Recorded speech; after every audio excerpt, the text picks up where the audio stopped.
game of football, because ultimately when you get the right people, you got the best chance for them to realize their potential. A recap on the game coming up later tonight. And the Packers have learned that their next game, Sunday in Minnesota against the Vikings, has been flexed from noon to a 3:25 p.m. start. College hoops, the Badgers with a win over Detroit Mercy, 76-53. Forward Stephen Krall on how the Badgers beat Butler and now Detroit after losing 3 in a row. The coaches do a great job of getting us prepared and kind of telling us what's going to be open, and hope we can keep that going into Big Ten play. That's the Badgers' Stephen Krall. With sports, I'm Mike Clemens.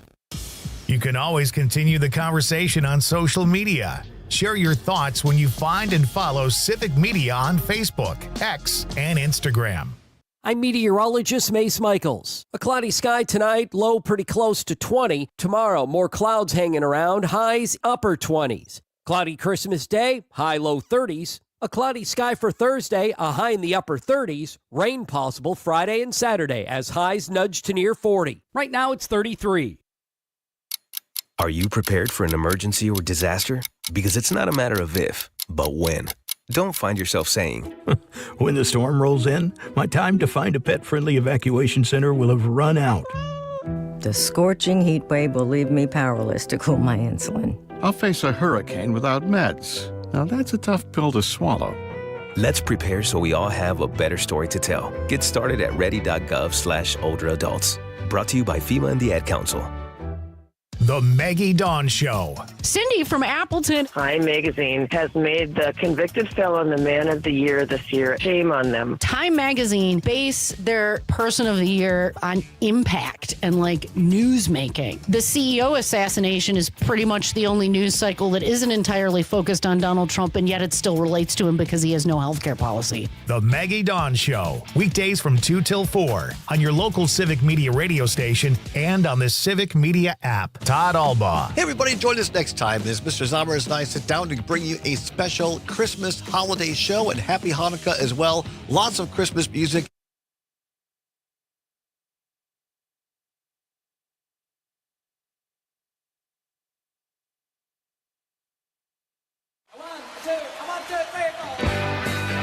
Broadcasting live from the Civic Media Studios in Green Bay, this is Nite Lite with Pete Schwaba, your inside source on everything entertainment from Wisconsin to Hollywood.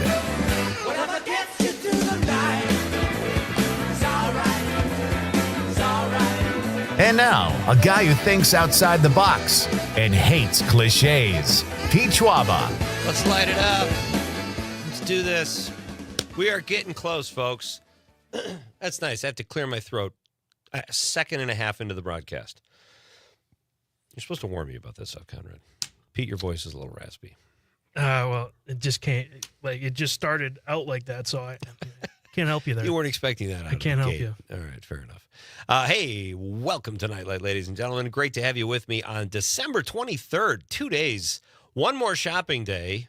And it's actually kind of a half a shopping day till Christmas. Tomorrow is Christmas Eve, one of the happiest days of the year, to most, not to everybody. I think it's a happy day for the most part. And we've talked about on this show, I like Christmas Eve better than Christmas Day. What about you, K-Man? Yeah, no, Christmas Eve, definitely like Christmas Eve better. Yeah, same here. So we're gonna. This is like, given that, I mean, this is the eve of Christmas Eve. So we're gonna do what we can here tonight to set the table for tomorrow, where we have all of you over for Christmas Eve dinner. Conrad, I didn't tell you this. I wanted it to be a surprise. Be here at 5 p.m. sharp tomorrow. We got a lot of people coming by. So we're going to have Jimmy Stewart at the dinner table is what you're telling me? That's right. We have got tomorrow night. How should I do this? Let's start with tomorrow night. Let's do a little tease because tomorrow night's a big night. Folks, on Christmas Day here at Civic Media, we are going to have 24 to 36 hours. We haven't figured it out yet because we're too lazy to look at the schedule, but there is a lot of Christmas music, and it starts tomorrow night at this time. We are 24 hours away of 24 hours to 36 hours of Christmas music here at Civic Media. All the hosts will be off on Christmas Day. We will be hopefully brightening your Christmas with some carols and popular songs. Starting tomorrow night at 6 p.m. So we will be on tomorrow at 4 p.m. They're bumping us up 2 hours. I don't know what happens to Dom. Do we just throw Dom under the bus? Or does he get off 2 hours early and stick us with the bill? I think he's just happy to be listening to Christmas music on Civic Media. Damn it, Salvia. All right, so that happens tomorrow, folks. We will have a special Christmas Eve broadcast of Nite Lite that starts at 4 p.m. and goes to 6 p.m., at which point everything will take over and your life will be filled with Christmas music. But we have a fun show tomorrow night. As Conrad mentioned, Jimmy Stewart will be here. We managed to book Jimmy Stewart. He's a tough guy to book these days, mostly because he's been deceased for several years now. And then Santa Claus will join us tomorrow night. So it's a really fun show. We're going to do some fun things tomorrow night. And tonight, though, is the eve of Christmas Eve. Pardon me. Clear your throat. I need like a button I can press. I've heard of this in radio. It's the cough button. Yeah, well. Okay. I have one. Oh, how convenient. So you can hear me cough. I heard you cough. It reverberated through the glass there. That's a heck of a throat clear. Tonight, ladies and gentlemen, we have a fun show. Ben Reiser from the Wisconsin Film Festival will be here at 6:35. Ben is going to tell us what to look forward to at this year's festival. And I've said it before, we've had a lot of independent filmmakers and a lot of filmmakers on the show who have been through several film festivals here in Wisconsin and kind of all over. To me, the Wisconsin Film Festival is such a gem because the guys that put it together are serious, like film buffs. And Ben is definitely one of them. He sees more films a year than, I bet he sees twice what I see in a year. And he'll be by at 6:35 to talk about this year's festival and tell us what we can expect. They do great restored classics at the Wisconsin Film Festival. I think like they get 30,000 visitors a year. The venues are great. It's fun to be in Madison. It's a really fun time to celebrate movies. And Ben will talk about that with us at 6:35. And he is also, as I mentioned, a prolific moviegoer and TV watcher. He's an inside guy like me. So we'll talk about what we're watching as well. And then at 7:20, this is exciting. About a year ago, Conrad, we had Christy Barlament, who is the manager of this property where our station is, Civic Media, WGBW. Yeah. Christy lives in the building and manages the property, and she's given us several citations, which, we take seriously. Yeah. Yeah. We do. We do. So she will be here with her fiance, Ed the Diver. Now, they are a couple, but they have separate lives as well. I don't mean to put I don't want to say like their existence is only because of each other, but it's a very sweet little romance. And we've had Christy on the show. About a year ago, she came by to tell us what was happening in Green Bay and the surrounding areas when it comes to New Year's Eve, all the parties, that kind of stuff. And it was very informative. I still don't know what I'm doing for New Year's Eve. But Christy is coming by. I asked her to come by this year, and she says, hey, can I bring Ed? Well, Ed's been on the show, too, and he's a great guest, and he, has done so much for cleaning up the waterways in northeast Wisconsin and now all over the state. For all I know, he's a global phenomenon, Conrad. I don't know. Maybe Ed is world. A lot can happen in a year. Yeah. And I can say I knew him when. And he lives in my hood in Marinette. So it's fun that they met, and now they're a couple. They're coming on the show together. And we'll talk about cleaning up the water in the area. We'll talk about what to do for New Year's Eve. It's just going to be fun to have them here. So I'm looking forward to that. At 7:20, they will be in studio. So you know what that means, Conrad? What? Selfie. There we go. Yeah. It sucks when I have to take a selfie of me with someone who is on the computer and I turn my head and I lift the camera. It's just not the same. So we'll get an in-studio selfie with the Lovebirds as well. So that will be fun. That's the show, ladies and gentlemen. Ben Reiser at 6:35, Ed the Diver, and Christy Barlament at 7:20. And that brings us to our question of the night. Let's talk about the question. Okay, question. Question. Question. Pregunta. Question. Question. Hey, I have a question. Questions? This question. Domanda. Question. Question. Questions. What do you want for Christmas? That's it. What do you want for Christmas? 855-752-4842, 855-75-CIVIC. It could be a sled that says Rosebud, a Schwinn 10-speed, a PlayStation. What's the new hot video game console right now, Conrad? The hot gaming system? Yeah, like if a kid was 14. Yeah, the PS5. PS5? Yeah. Okay. Is that like worlds better than the PS4? I actually saw this video, Instagram Reel, actually. Because I couldn't fall asleep a couple days ago, just strolling on Instagram Reels, and I saw this. It said, ungrateful children. And it was a video of this kid getting a PS5, and he opens and he goes, I wanted a PC. And the parents are like, what? I don't want this anymore. Like, what? Oh, my God. That is What do like the epitome of... What do you think your parents would do if they got you something like that? And you're like, I don't want it. Take it back. So, is it like the kids, like just like a brainiac who wants a new computer and not video games? PCs you can play games on as well. Right. But they're also like 5 times as expensive. Oh, as a gaming system? Yeah. Yeah, okay, that makes sense. Yeah, it's just like, I can't believe that someone would be mad that they got a PS5. Don't you think is that like stage though? It didn't It's like look a like couples it. humor thing? It didn't. No. Oh, okay. It was just a family Christmas, and brothers opened a gift together as a PS5, and he goes, I don't want this. Oh my gosh.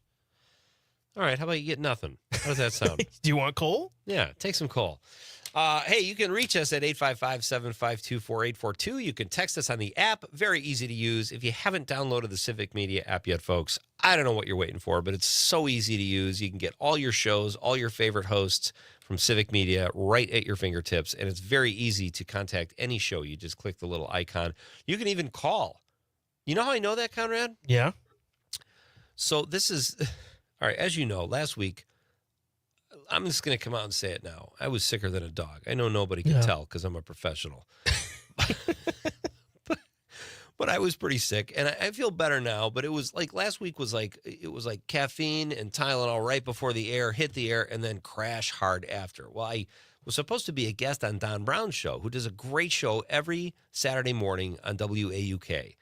Don is a great host. He's on every morning. He was one of the first hosts. I think he was the first host to have me on to talk about Nite Lite when I got this show at Civic Media. So love Don. I agreed a couple weeks earlier to be on a show before I got sick, and I said, Don, I just want to warn you. I'm sicker than a dog. I sound terrible. We might be well served to do a pre-record when I've been up for a few hours and can talk. You might understand me a little more. And he said, well, I don't know if I have that capability, whatever. I said, that's fine. We'll do it Saturday morning.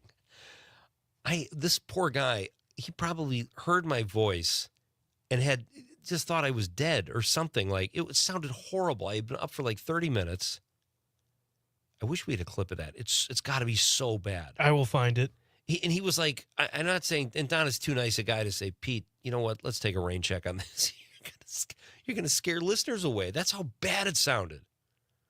So I apologize to Don on the air. I owe you one. Let's do a rain check too, even though I was on the show.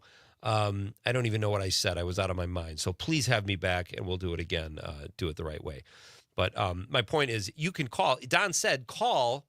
To be on the show, call through the app. And I didn't know you could do that. Like, I've looked at the app 1,000 times. I've never noticed the phone icon. You can call any show right through the app. So feel free to do that, folks. Call, text, on the stream, however you do it, just get a hold of us. We'd love to hear from you throughout the course of the show. Answer the question, jump in and give us your opinion on what we're talking about. It's all fun, and it's all so much more fun when you guys participate. So what else do we got, Conrad? There's a lot going on. So we've got, I got to tell you, too, all right, so a couple weeks ago, Frank Hermans was on the show. He brought his son Harrison in, and Harrison played the song Dear Prudence on the air, which was great. Chip off the old block. But yeah, that was definitely great. That was really cool. And Frank said, hey, come out to a show. So I took my wife and my 2 kids, who are both home for the holidays. We went down to the Meyer Theater on Saturday night, and it was just such a fun show. I mean, talk about putting you in the Christmas spirit. Like, Frank is just such a presence. And he's hilarious. He was doing this like Ted Baxter voice too through the whole show. Like, his character was like a cross between Clark Griswold and the dad in the Christmas Story. And he kept doing with his voice like this the whole time. And the more he talked, the funnier it got. But everyone in Frank's outfit is a phenomenal singer. So I think it's going for another week. If you get a chance, check out Frank's Christmas at the Meyer Theater. So much fun, and they've got a ton of other shows coming up, too. But thank you again to Frank. And thanks for helping put me and my family in the Christmas spirit. It was a lot of fun Saturday night. What else we got? We got a Spotify music poll that ranked all the songs. Did you know that? All the Christmas songs? All the Christmas songs. All I Want for Christmas #1? Yes, number one. It's Spotify. It's Yeah. songs that are streamed. So we'll talk about that too. We'll read some texts. I got a crocodile I need to bring up, a famous actor who passed away, and he's a crocodile. We'll do that next. It's Nite Lite with Pete Schwaba on the Civic Media Radio Network.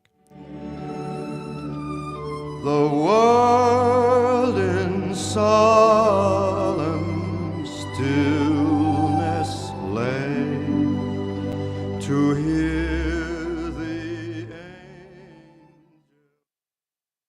To the talk of Green Bay, WGBW, home of Mino and the Mayor. The holidays are here, and there's no better way to celebrate than sharing our favorite holiday memories with all of you. New Year's Eve, 1999, with all the craziness around Y2K, nobody knew what was going to happen. And we had a square dance in a church basement in Marinette, Wisconsin. And all our family and extended family and friends, there's probably like 100 people there. And nobody knew how to square dance, but that kind of made it fun. So it was a very fun New Year's Eve. Hey, Pete, do you have any warm wishes for all our listeners on WGBW and WISS? Merry Christmas to all, and to all, a good night. Rudolph the red-nosed reindeer. Rudolph is a holiday classic, and there's a Wisconsin connection. Maury Laws composed music for the animated show in 1964. He continued arranging hundreds of songs from his Appleton home after leaving New York 20 years later. During that time, Laws created one quirky pop song. Do you know what it is? The answer coming up. Rudolph the Red-Nosed Reindeer, sort of where a lot of people's core Christmas memories come from. Emily Locke with the Oshkosh Museum on holiday traditions around Rudolph. Laws worked for the TV production company behind the show and also wrote music for Frosty the Snowman. And about the silly song he composed? Yes, Itsy Bitsy Teeny Weeny Yellow Polka Dot Bikini. Laws died in 2019 at the age of 95, but his music lives on as a wonderful slice of Wisconsin. I'm Terry Barr for the Civic Media Radio Network. From the Lake Shore to Lake Winnebago. Door to Fond du Lac counties. Northeast Wisconsin is special for many different reasons. I'm Lisa Hale. And I'm Terry Barr. Family and fun. Safe communities and friends. We're featuring all of it as part of New Wisco Weekend, a news magazine show just for you, and highlighting what makes the Fox Valley and Green Bay area a great place to live. Join us. New Wisco Weekend, Saturday mornings at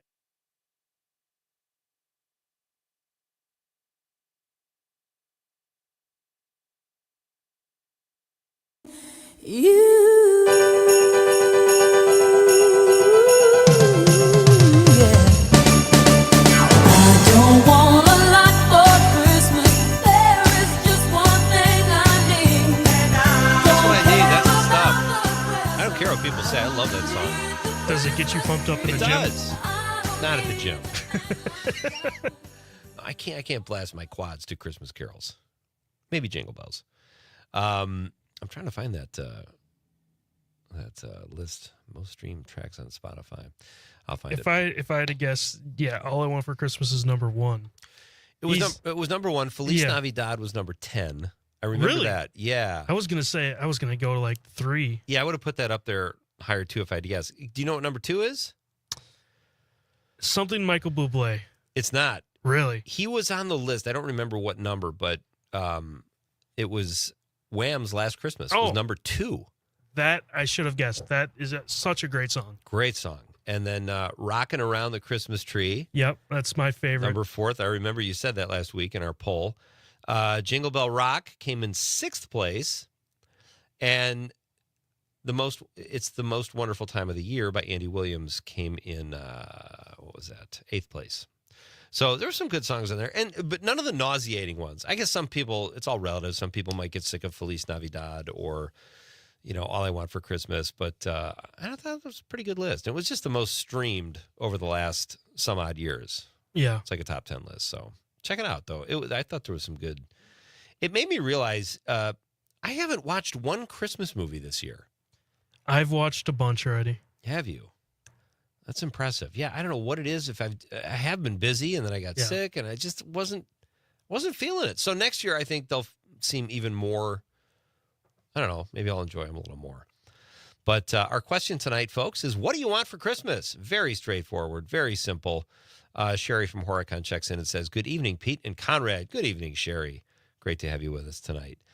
And then Gizmo from the 920 says, "Hey, Pete, it's Gizmo. I love Ed and Christy. Tell them Gizmo said hi when they come in, please." Conrad, you have to help me remind. I think you got it. I can't.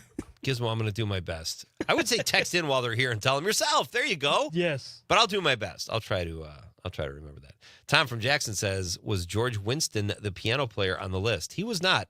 Tom, at least not in the top 10. But they only gave the top 10, so I would imagine it would be on there somewhere. But I don't know how far back they went either. So, yeah, good stuff. We've got some fun shows coming up. As I mentioned last night, or tomorrow night, we will have the kickoff to the Civic Media Christmas Music Marathon on Christmas Day, starting from 4 to 6. Conrad and I will be here, and we will have some fun guests. As I mentioned, Jimmy Stewart will be here. Santa Claus will be here. Then we've got Christmas music all Christmas Day. And then on Thursday, tell them what we have on Thursday, Conrad. That's a fun show. Well, we got a mix of music and comedy. And, the same show? And Have we yes, lost our minds? If That's you crazy. missed it, Jimmy Pardo made fun of Pete Shirt for a whole half hour. Yeah, it was unsettling. But it's a fun show. So Thursday, and then we'll be back live on Friday talking about, I want to talk some paranormal investigating with Todd Michaels. And, of course, it's a Friday night, bar band Friday night. Terry Barr will be here. If you have New Year's Eve resolutions, folks, or New Year's resolutions, I should say, share them with us. We have a special email set up. It's just nightlite@civicmedia.us. We got a few of your stories that we will share tomorrow night as well regarding Christmas. But if you want us to read your New Year's Eve resolutions, we would love to read those too next week. That's nightlite@civicmedia.us, NITELITE @civicmedia.us. Turning to some sad news, Bert the Crocodile has passed away. Do you know who Bert the Crocodile was, Conrad? Burt Reynolds. How did you make that leap? Yeah, I heard Bert. It's the only Bert you know other than maybe Bert and Ernie.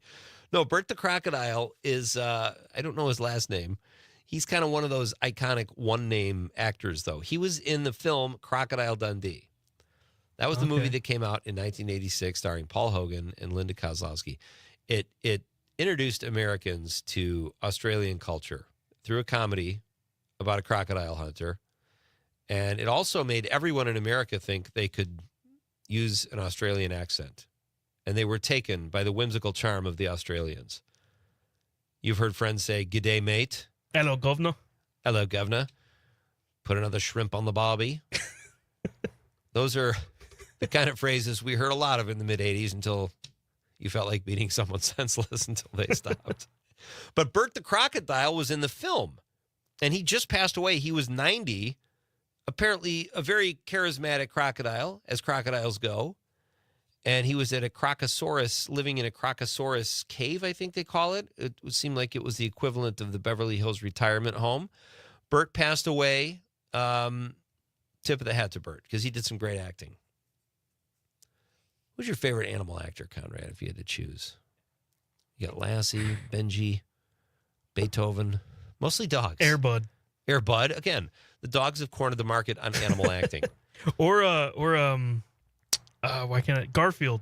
Garfield the cat. But not a the real movies. Cat though. That's just the cartoons. Well, Bert the Crocodile had a round of. He had some trouble. He struggled like many actors. He had a cocaine problem for years and was caught in an adult movie house doing very uncrocodile-like things. Well, probably did the crocodile rock at some point. I was gonna say probably did the roll. The roll. What's that? The death roll. Is that where they roll over on their back and they can't get up? No, that's how they how do I put it? Let me look it up. Yeah, look it up. Because it's like where they put them underwater and then they can't, because it's with their chompers. Their chomp. You don't have any idea what you're talking about. I do. Right, I just can't put it in words. Any of the medical terms right. I can't put it in words. All right, fair enough. Words aren't important. It's just radio. So Bert is gone. God rest your soul, Bert. He is in crocodile heaven. And Ben Reiser will be here in a few minutes. We've done that. All right. I'm not 100% yet, Conrad. I might need you to hold my hand. Not literally. There's glass between us, but I might need you to help me out here. Get me through this show so I can collapse for 3 days. We got texts to read. They're coming in. I love these texts. Please keep sending them. What do you want for Christmas? It's a very simple question. 855-752-4842. Let me know, and I will read it on the radio. If you're on the stream, if you're checking us out on the stream or Facebook or Twitter, X, whatever it's called, give us a like, give us a follow, folks. It's great to have you with me on this Monday night as Christmas fast approaches. What a fun time of year. And what a fun show we've got tonight. Stick around. This is Pete Schwaba and Nite Lite on the Civic Media Radio Network. Santa Claus is coming to town. Santa Claus is coming Tuesday. He sees you when you're sleeping. He knows when you're awake. He knows if you've been bad or good. You're listening to the Talk of Green Bay, WGBW, home for the Todd Albaugh Show. Enjoying this local program? Find the complete Civic Media lineup at civicmedia.us or the Civic Media app. For 97.9 WGBW News, I'm Lisa Hale. Wisconsin Governor Tony Evers and the Department of Administration have officially announced a $4.5 billion budget surplus to end the 2023-24 fiscal year. The data comes from the Department of Administration's annual comprehensive financial report, which also showed the highest budget stabilization fund in the state history at $1.9 billion. State officials are currently working on the next two-year budget, with Governor Evers calling on lawmakers to continue making the strategic investments that have led to years of a budget surplus. The Wisconsin Department of Revenue is reminding residents to check their property tax bills to make sure they've received the lottery and gaming credit. According to a press release, the credit will provide direct tax relief to qualified residents and will appear on the tax bill as a reduction of the amount due. Residents who own a dwelling and use it as their primary residence as of the January 1st certification date for the year the property taxes are levied are eligible for the credit. Residents only need to apply for the credit one time for annual benefits. Wisconsin representatives in Washington want more information about Milwaukee's vote count. Stuart J. Waddles has that story. Senator Ron Johnson and 1st District Congressman Brian Stile have written a letter to Milwaukee Mayor Cavalier Johnson, asking for answers about issues at the city's central count on election night. The Republican lawmakers are seeking details about the security problems that led to a recount of about 30,000 ballots. Doors on voting machines were found improperly closed. In their letter, Johnson and Stile are requesting an election night timeline, specifics about the recounted ballots, and a list of people involved in the process. I'm Lisa Hale, 97.9 WGBW News. For news anytime, log on to WGBW.FM. On your entertainment beat, I'm Pete Schwaba. In trying to make Christmas sexy news, Kim Kardashian has put out a new music video. The reality TV personality released a video under her brother-in-law Travis Barker's label. She used a breathy version of her own rendition of Santa Baby, one of the worst Christmas songs ever, and put images of herself crawling through a party in a blonde wig and skin-colored jeggings. I'm not sure if she realizes it either, but her cleavage was totally showing. I'm sure she's going to give that editor an earful. In the video, there's a donkey, Mary and Joseph, people fighting, people raking money, and a bonfire while people play Twister. For what seems like an eternity, Kim crawls through the chaos with her own singing as a backdrop until she finally stops between Santa's legs and looks up to find it's really Macaulay Culkin. The only good thing about the video is that her singing mercifully stops along with the music about midway through, so it's just her crawling with weird images. It's just something you have to see for yourself, folks. You can check it out free on YouTube, but you'll still want your money back. For more showbiz fun, tune in to Nite Lite with me, Pete Schwaba, weeknights from 6 to 8 p.m. on the Civic Media Radio Network. This is your local Civic Media radio station. Want to hear even more? Anytime? Find all of it at civicmedia.us. I'm meteorologist Mace Michaels. A cloudy sky tonight, low pretty close to 20. Tomorrow, more clouds hanging around, highs upper 20s. Cloudy Christmas Day, high low 30s. A cloudy sky for Thursday, a high in the upper 30s. Rain possible Friday and Saturday as highs nudge to near 40. Right now it's 33. The Dom Salvia Show. How about this one? Harvey K., a Delano Democrat. The problem with that is that was his mother's family name. You might not realize that he had a father too. Come on, man. Subscribe to my arguments and you can call a Dom Democrat. All right, I'll take a Dom Democrat. But Franklin Delano Roosevelt, a big favorite here on the show. The Dom Salvia Show. Weekdays from 4 till 6 on the Civic Media Radio Network and on the Civic Media app. Ever tried balancing a dozen eggs in one hand while hopping on one foot? Or maybe juggling cats while riding the unicycle? Sounds ridiculous, right? But guess what? That's exactly what texting while driving is like. Your human brain only has the capacity to focus on one thing at a time.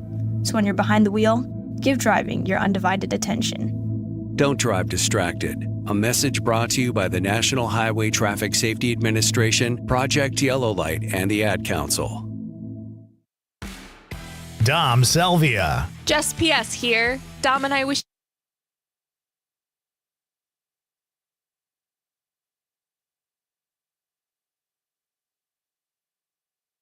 It came upon the midnight clear, that glorious song of... Yeah, I'm all for like playing Christmas music, but maybe something to make us not want to jump off a bridge.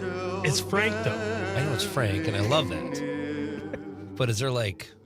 You got to have like Feliz Navidad on there somewhere or something. You want the jolly Christmas Some Michael music. Bubble, something. Some upbeat stuff. Michael Bubble? Michael Okay. Bubble. I could find some Michael Bubble. We'll save the slow stuff till the second hour. Sound good? From the 920, Aaron Carano texts in. He says, good thing there's glass between you and Conrad so you can't get each other sick. If you didn't get sick last week, you're not getting sick.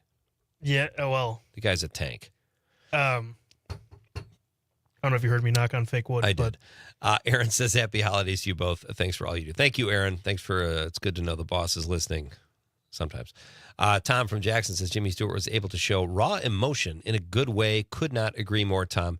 Anna from Madison says, hi, Pete and Conrad. Happy holidays to you both. I would like a gift certificate to a movie theater. It would make me go to the movies more. You know, I was giving those a lot for a while. And I just feel like, you know, when people give me stuff like that that's easy to lose, I tend to lose it sometimes. But they're great gifts. Like, if you can keep track of them and actually use them, movie tickets are great. Almost as good as like a Visa gift card, which you can use anywhere. But all right, we will read some more of your texts later. Please keep them coming. What do you want for Christmas? That is tonight's question. Pretty straightforward. 855-752-4842, 855-75-CIVIC. Ed the Diver and Christy Barliament will be here at 7:20 talking about how they keep our waterways clean, which will be fun. But right now, we got to get down and dirty with my old buddy Ben Reiser. He is the operations director for the Wisconsin Film Festival. They put on a phenomenal film festival, folks. If you have not checked out the Wisconsin Film Festival, I highly recommend it. But also, if you haven't checked out any film festival, go, because they're great. Ben joins us now on the stream. Ben, how are you, buddy? I'm all right, Pete. How are you? Man, you got a great setup there. That mic looks good. You got the good acoustics. You're all set. You know, in addition to all the wonderful things you talked about in association with me, I also do a weekly podcast with my friends from the band Local H, Scott Lucas and Gabe Rodriguez. It's called Lifers. We bring in a guest every week. We talk to them for a while. We talk to each other for a while, and then we call it a day. It's kind of like what you do, I guess, every night. Yeah. Okay. We've done 200 episodes in the last 4 years. We've done one a week. Every week since we started, we haven't taken a single break. I think this week we might be taking our first ever pause for 1 week. Well, sounds well earned. What about you? A couple times I've asked you to be on the show, and you couldn't because of your podcast. That's very admirable. True. That's right. That's good. And I also do an occasional podcast, since you asked me about my wonderful setup here, called 70 Movies We Saw in the 70s. Where that same guy from Local 8, Scott Lucas, plus Jim Healy most of the time, and other sort of guests. We have to have you on one time.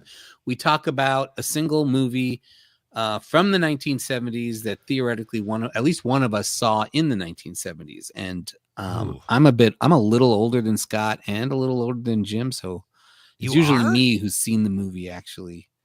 You know, I would say, Ben, if I had to go back to the 70s for a movie I saw in the theater, I could probably count them all on two hands, just because of my age. But Star Wars is one of them. Yeah. Heaven Can Wait. Yeah. Follow Me Boys. Fred McMurray. Oh God. Yeah. We've done Burns. Oh God. We did Have a whole you? episode on Oh God. Yeah. Yeah. I haven't seen that many back in the Chicago What are you and talking Wisconsin. about? How old were you in the 70s? What year were you born? We don't want to say. You don't talk about all that. I was in my early ones in the 70s. No, I was. I don't know. I'm trying to think. There is one more I saw though that I'm old, Ben. I'm in my 50s.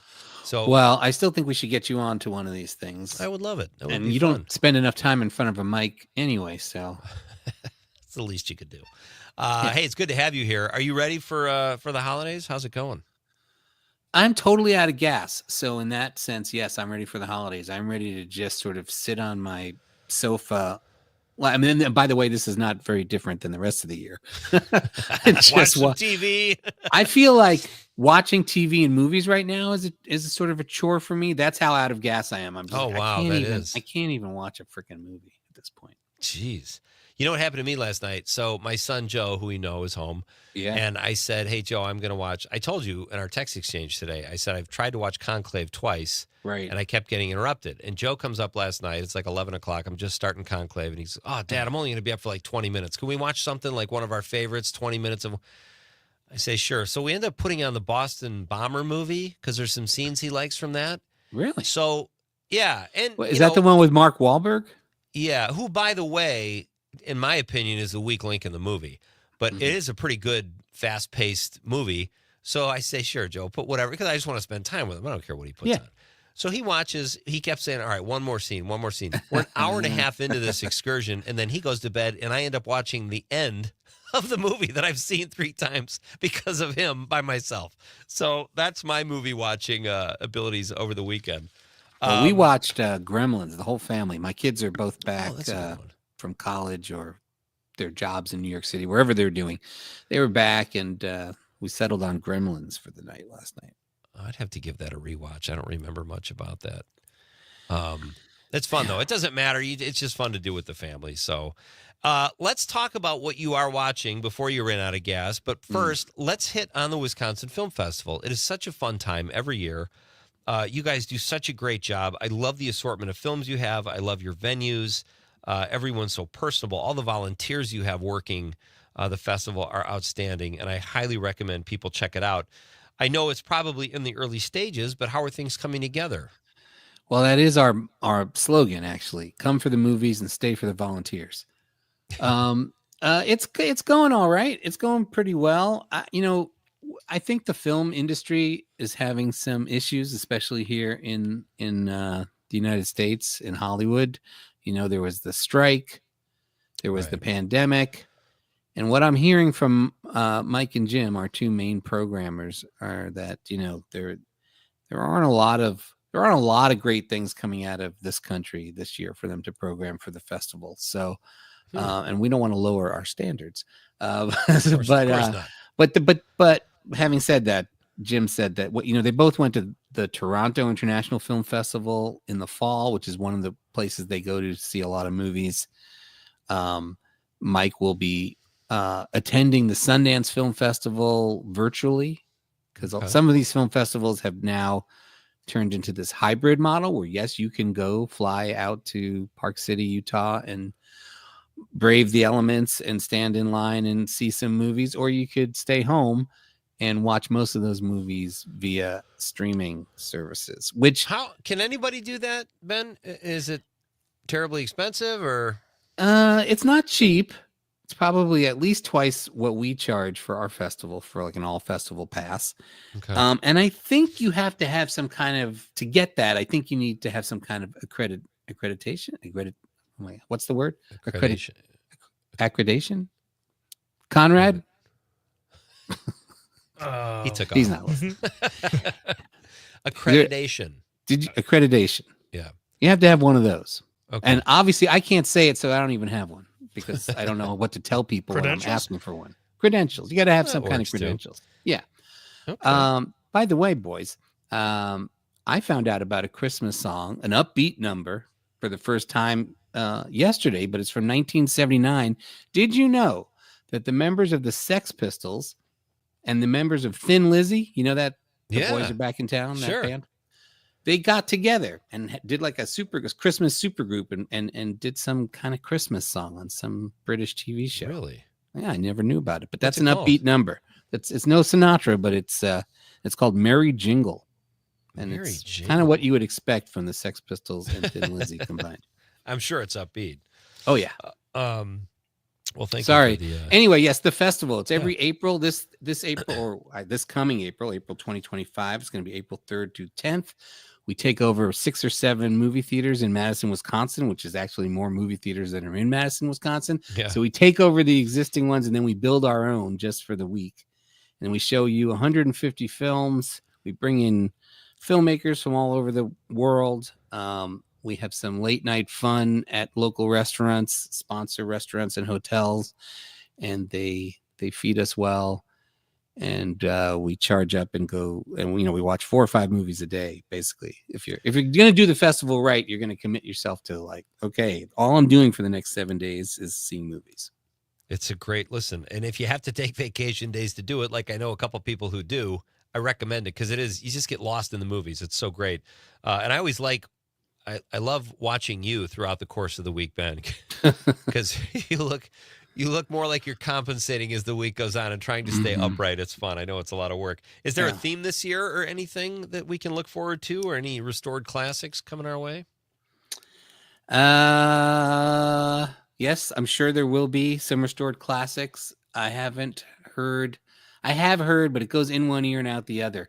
Okay. Before the festival, the thing I work on all year round is UW Cinematheque, where we show movies on campus open to the public for free. For free. Yeah. Every Thursday night, Friday night, Saturday night, and some Sunday afternoon. So I've got 2 or 3 months of that coming up before the festival. So I'm sort of still in Cinematheque mode. Well, but I'm doing a lot of behind the scenes work for the festival, but it's more like, hey, well, first of all, I'm watching one part of the festival is what we call Wisconsin Zone, where people can send in films and we will watch them. And the only thing we ask is that you or the film has some kind of Wisconsin connection. And so we've been accepting submissions for next year's festival starting this past September, and we do it all the way up through the end of the year. So actually, people, you only have 7 more days or so to send in your Wisconsin Zone films. I heard a rumor that Joe is sending us a little something. Oh, really? Year. Yeah. I did not. That rumor did not make it to his father. So Joe and I have our own relationship, separate and apart from you, Pete. Exactly. That's fine. My guest is Ben Reiser. He's the operations director of the Wisconsin Film Festival. And as he mentioned, was one of the programmers for Cinematheque. If I lived in Madison, Ben, I think I would live at Cinematheque. You know how many people have said that to me, and then they come and move to Madison, and I never see them. And you never see them. There's something about it being free that people are like, you know what? No. Like, I feel like if we charged $1, we'd probably. And now, I'm making a joke because actually, for the last 3 or 4 years, Cinematheque has been more popular than ever. We are regularly packing that room. It's an almost 200-seat theater, and we are turning people away at the door lots of nights. Our Thursday night films are premieres, films that haven't shown in Madison before. And usually they're sort of brand new films or films that, are coming out, but we have heard tell that they won't actually make it to Madison. So that's a very popular night. But then, of course, we grab things from the entire history of cinema for the rest of the weekend. And it's great. And so as much as I want to complain about going to the movies and going to movie theaters these days, and my list of complaints about movie theaters these days is endless, I really shouldn't complain because I'm so busy watching movies in our own venue where we can control the projection and the sound. The seats aren't the greatest, but other than that, it's like as good as you're going to get in a movie theater. And I wish the screen was a little bit bigger, but these are just little nitpicks. It could be bigger. You want to see, you like to say, I want to see it up on the big screen, but for us, it's sort of, we're going to show it to you on the medium screen. You're probably right. I think of it as a very big screen, but do you have any? You mentioned Wisconsin Zone, and I know I've had a lot of independent filmmakers on the show. Yeah. I know that we have some listeners. have you had favorites? And do you look for anything in particular other than just a decent movie? Like, is this film that was shot here more likely to get in than just using an actor from here, that kind of thing? Actually, Ben, hold that thought. Think about that. Ruminate, if you will. Mm-hmm. And we'll come back and we'll get Ben's thoughts on that. And then we're going to ask him what he's watching because he's seen some stuff I haven't seen. And I want to talk about Carry On with you, too. I'm really struggling with this movie. Oof. So we'll do that. I think I already know what Ben's going to say. This is Pete Schwaba and Nite Lite. We are coming right back with Ben Reiser. So glad to have you with me on this Monday night. Christmas is 2 days away, folks. Rejoice.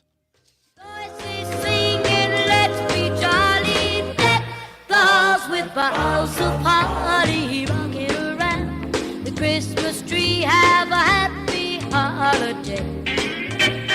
Everyone dancing merrily in the new old-fashioned way.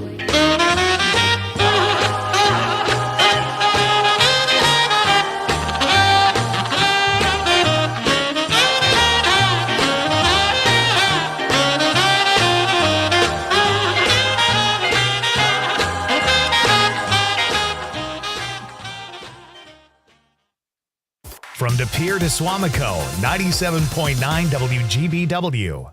Pool and Spa Warehouse is an innovator in patented spa therapy to relieve pain and stiffness and promote healthier lifestyles. When you purchase a spa from them, you're choosing a company renowned for its commitment to innovation and exceptional hot tub quality. Pool and Spa Warehouse has the perfect gift for your loved one to relax after a hard day at work or the holiday stress. Visit Pool and Spa Warehouse at 2214 Velp Avenue in Green Bay and visit them online at qcapoolsandspas.com. Happy holidays. The Todd Alba Show. UW Systems spends $51 million of our taxpayer money for consultants. 3 times the budget shortfall that triggered the Oshkosh layoffs in 2023. Why is there such silence from Democrats in the state capitol on this? Ask people in Richland Center, Waukesha, Washington County, if they got their $51 million worth for the UW system. The Todd Alba Show. Weekdays noon till 2 on your local Civic Media radio station and on the app. The possibility of lung cancer can be pretty scary, especially if you're one of approximately 8 million current or former smokers at high risk. That's why SaveByTheScan.org wants you to know that now there's a breakthrough low-dose CT scan that can detect lung cancer early, and it only takes 60 seconds.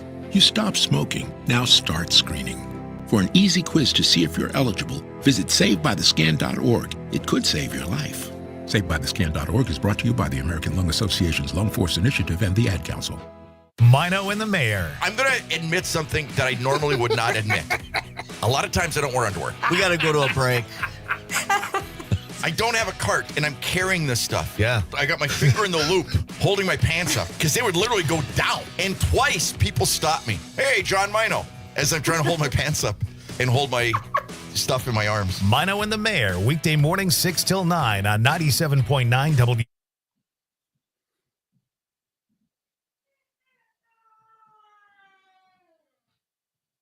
Beginning to look a lot like Christmas everywhere you go. Take a look at the 5 and 10. There's listening once again. The 920 Sherry from Horton says, I would like peace on earth, LOL, someday. That's a big ask, right? That's like, everyone wants to say that, but realistically, I think you just have to kind of accept where we're at. Anna from Madison says, hi, Pete and Conrad. Happy holidays to you both. I would like a gift certificate to... Oh, I already read that. Conrad. I'm blaming you, but it's my own fault. Just easier to point the finger. Oh, my bad. Thank you. From the 818, Bridget says, I want peace and fun with my family. That's not too big of an ask. Start small. Keep those texts coming, folks. What do you want for Christmas? My guest is Ben Reiser. He's the operations director for the Wisconsin Film Festival. And we were talking about Wisconsin's own, Ben. Do you have what jumps out at you from a Wisconsin filmmaker, if anything? Well, I'm looking for a wide variety. I'm also the head of that programming committee. So the films that I've been seeing for the festival so far have all been Wisconsin's own. We've gotten about 100 submissions so far, and I expect close to another 75 by the time January 1st rolls around.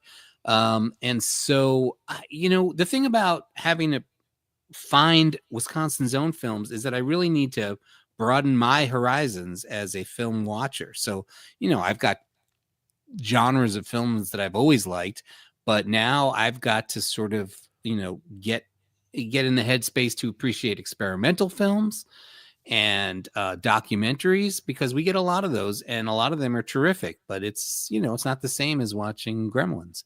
Right. So right. but we're really trying to find a little bit of everything. We don't have any quotas or anything like that, but I love to see some films that get sent our way that look like they're big Hollywood productions, and then some films that look like they were shot on an iPhone. There's room for all that stuff at the festival, as you know. And we sometimes get you to host these Wisconsin Zone Shorts blocks, and you've seen the wide variety. Yeah, and they're fun. They're really fun, and the Q&As are fun. It's nice to and it's nice to see the same people back sometimes. And I don't mean to say you don't mix it up, but there are some people that are so prolific. Yeah, like they have something every year to offer you guys, and I'm kind of in awe of people like that. Me too. What about the Hundreds of Beavers guys? Do you have anything? They have something new coming out. That was such a phenomenon a couple years ago. They're still riding high on Hundreds of Beavers. That film just played Madison again at the Barrymore Theater, and they sold more tickets. Like we had it at the festival 2 years ago, and I think we sold like 500, 600 tickets.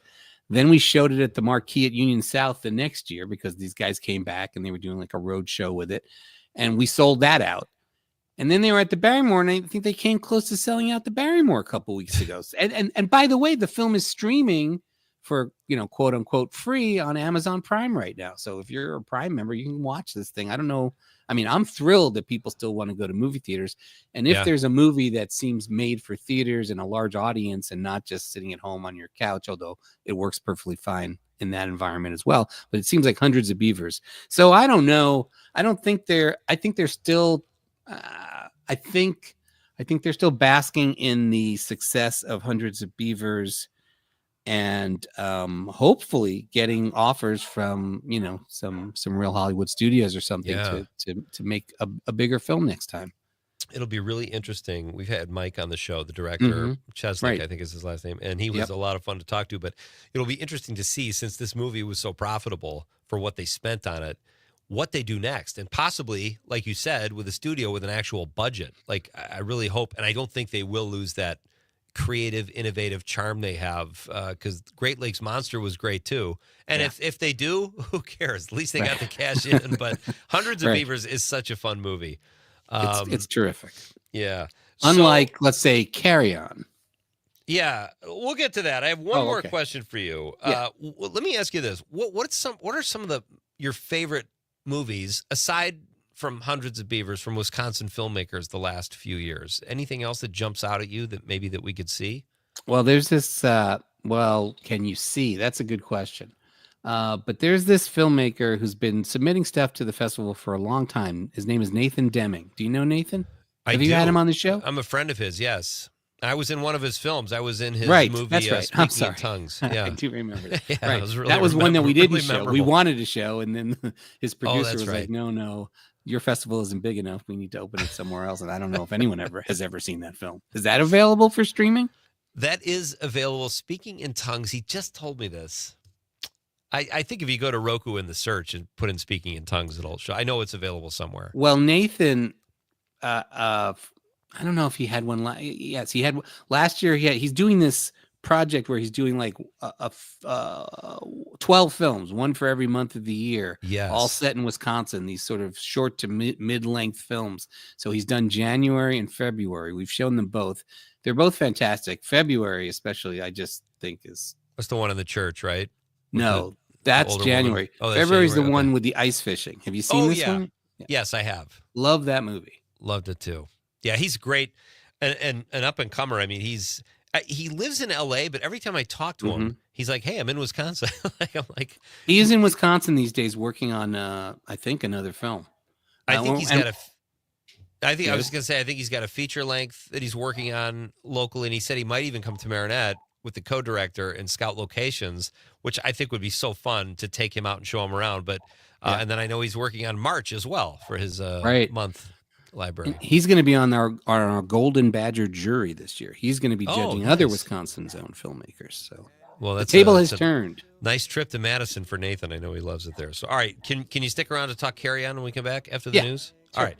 Ben will give us a few more minutes, being very gracious with his time. He's usually a very busy guy on Monday nights preparing for his podcast. That's true. But you're off this week. So I'm off this week.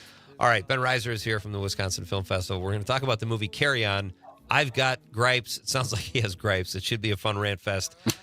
Stay tuned, folks. Civic Media's award-winning news keeps you informed. It's Pete Schwaba and Nite Lite on the Civic Media Radio Network. For a walk is the hope of Janice and Jen. And Mom and Dad can hardly wait for school to start again. It's beginning to look a lot like Christmas. Everywhere you go, there's a tree in the Grand Hotel, one in the park as well. The talk of Green Bay, WGBW. Earl Ingram. Join me next time for a very special Christmas Eve show. We'll be joined by my regular co-host Sandy Williams to talk about our Christmas plans and get the politics out of your system headed into the holiday. The Earl Ingram Show, weekday mornings at 9. From the Lake Shore to Lake Winnebago. Door to Fond du Lac counties. Northeast Wisconsin is special for many different reasons. I'm Lisa Hale. And I'm Terry Barr. Family and fun. Safe communities and friends. We're featuring all of it as part of New Wisco Weekend, a news magazine show just for you, and highlighting what makes the Fox Valley and Green Bay area a great place to live. Join us. New Wisco Weekend, Saturday mornings at 8, Sundays at 11 on WGBW and WISS and the Civic Media app. Local radio for you and your community. It's Civic Media's mission with stations across Wisconsin. Find your favorites at civicmedia.us. This is 97.9 WGBW Denmark, Green Bay's real news and great conversation, a Civic Media radio station. ABC News, I'm Richard Cantu. Former President Clinton is in Georgetown University Hospital in Washington, D.C. after developing a fever. His deputy chief of staff says Mr. Clinton was admitted for observation and testing, is alert and in good spirits. Clinton is 78 years old and has faced a series of health scares since he left office, including a successful quadruple bypass operation in 2004 and another heart procedure in 2010. His spokesperson tells us he is hopeful that the former president will be home by Christmas. ABC's Elizabeth Schulze. Luigi Mangione pleaded not guilty to New York State charges in the killing of the United Healthcare chief exec. His attorney expressing concern about a fair trial says the case is being politicized. The U.S. Food and Drug Administration approved another generic version of the GLP-1 diabetes drug Victoza. Another generic version of Victoza was approved earlier this year. This is ABC News.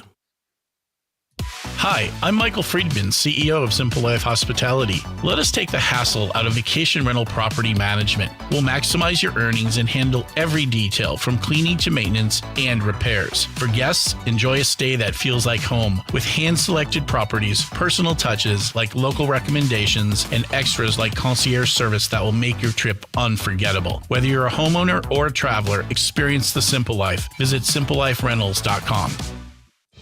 Hey, it's John Mino. And Jim Schmidt from Mino and the Mayor. Want to stay in the loop with all things Northeast Wisconsin? Sign up for the WGBW weekly newsletter. Get the latest local stories, updates on the weather, and a special feature from our Mino and the Mayor podcast. It's your one-stop shop for real news and great conversations in Northeast Wisconsin. Log on to WGBW.FM today and get signed up. Real news, great conversations. Sign up today at WGBW.FM/newsletter.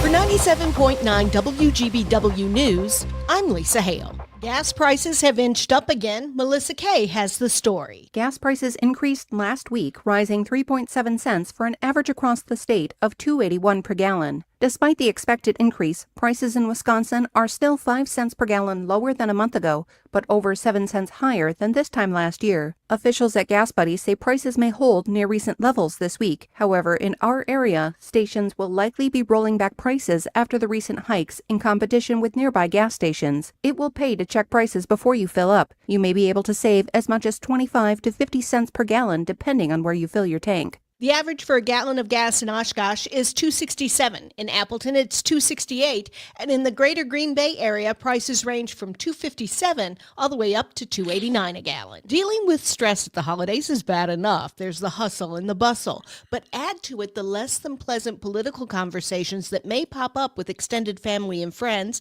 and it can be really tough. Kimberly Johnson of Johnson Counseling says keeping an open mind can help, as can setting boundaries. The Badgers win at home. Hi, I'm Mike Clemens with sports. College basketball, Wisconsin with a 76-53 victory over the Detroit Mercy Titans at the Kohl Center. A good performance from Stephen Crowell and Nolan Winter, who had a double-double. Head coach Greg Gard. I thought the two bigs, Crowell and Winter, were good, were efficient. Obviously, the numbers bear that out. Defensively, did a lot of good things to keep the ball out of the paint. NBA, the Bucks in Chicago tonight against the Bulls. NFL, Saints head coach Darren Rizzi says, although Alvin Kamara is out for tonight's game, he'll rely on his other running backs, including former Packer Jamal Williams. You know, Kendrick could kind of pick up where he's left off the last couple of weeks. Jamal Williams has had many, many games in that division, in that stadium, and he's had some really good ones. Obviously played for them and played within the division with Detroit. Kickoff tonight at Lambeau Field, 7:15. The Saints are 5-9, but Matt LaFleur says he's not taking them lightly. This is the National Football League. You better get yourself ready to go, otherwise you're going to get your ass kicked. With sports, I'm Mike Clemens. I'm Lisa Hale with WGBW News. Your news roundup in quick podcast form. You can find it anywhere at the WGBW website, WGBW.fm. I'm meteorologist Mace Michaels. A cloudy sky tonight, low pretty close to 20. Tomorrow, more clouds hanging around, highs upper 20s. Cloudy Christmas Day, high low 30s. A cloudy sky for Thursday, a high in the upper 30s. Rain possible Friday and Saturday as highs nudge to near 40. Right now it's 33. The Todd Alba Show. UW System spends $51 million of our taxpayer money for consultants. 3 times the budget shortfall that triggered the Oshkosh layoffs in 2023. Why is there such silence from Democrats in the state capitol on this? Ask people in Richland Center, Waukesha, Washington County, if they got their $51 million worth for the UW System. The Todd Alba Show. Weekdays noon till 2 on your local Civic Media radio station and on the app. Uh-oh, Brad's buzzed. Oh, yeah? Yeah, he's starting with the woots. And now a speech. I just want to say that friendship is about heart and brain. Who's with me? Good thing is, he knows when he's buzzed. And my brain is saying, when it's time to go home, somebody call me a ride. Love that guy. Me too. Know your buzzed warning signs? Call for a ride when it's time to go home. Buzz driving is drunk driving. A message from NHTSA and the Ad Council. Maggie Dawn. Happy holidays, everyone. I'm Maggie Dawn. I'm on a little bit of a break, but not to worry. Host of Amicus, Jim Santel, guest host next.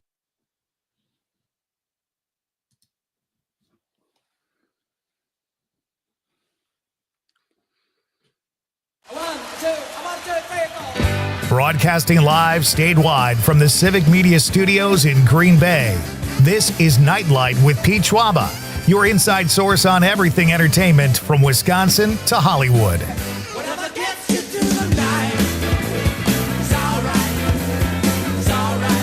And now, a guy who's had a paper route for 25 years but never collected, Pete Schwaba. All right. Let's light it up. Let's light up hour number 2, ladies and gentlemen. Great to have you with me, no matter where you were joining from in the great state of Wisconsin. Let's do this. We've got one more hour, and then we're off for 3 nights. But we have made arrangements to have you entertained for the next 3 nights, and we will go over those arrangements again. Right now, a couple texts before we get back to Ben Reiser. Jim from Appleton says, "I already got it." What he wants for Christmas, that is, a shiny new clean over-air signal for Appleton. Wow, that's a dedicated listener celebrating the new signal in Appleton. Thank you, Jim. And he says, happy, help me, Conrad, happy Christmahana Kwanzaa. You got it? I did. Nice. Not too bad. Yeah. Ben, do you celebrate Hanukkah or Christmas or both? What route do you go? No, good for you.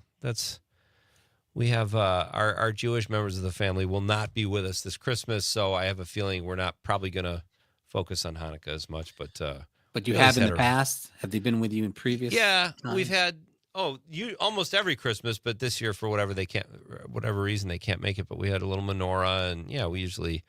What's the Kwanzaa? Oh, Kwanzaa and I don't know. I don't know what the fourth one is. Conrad, do you? Something with Swam. Happy holidays, folks. Paula, Conrad's mom checks in and says, Merry Christmas, Pete and Conrad. We just moved into a new home, and my Christmas wish would be for everything to be organized and put away by someone else. I'll be right over, Paula. All right. Ben Reiser is here, ladies and gentlemen. We're talking about, we talked about the Wisconsin Film Festival. We talked about Wisconsin filmmakers, and now we are going to move on to a film that, Ben, it's called Carry On. It's on Netflix. It's gotten like in the 80 percentile of good reviews on Rotten Tomatoes, but only like 55% of audiences like it. I feel like the audiences are much smarter than the critics on this one.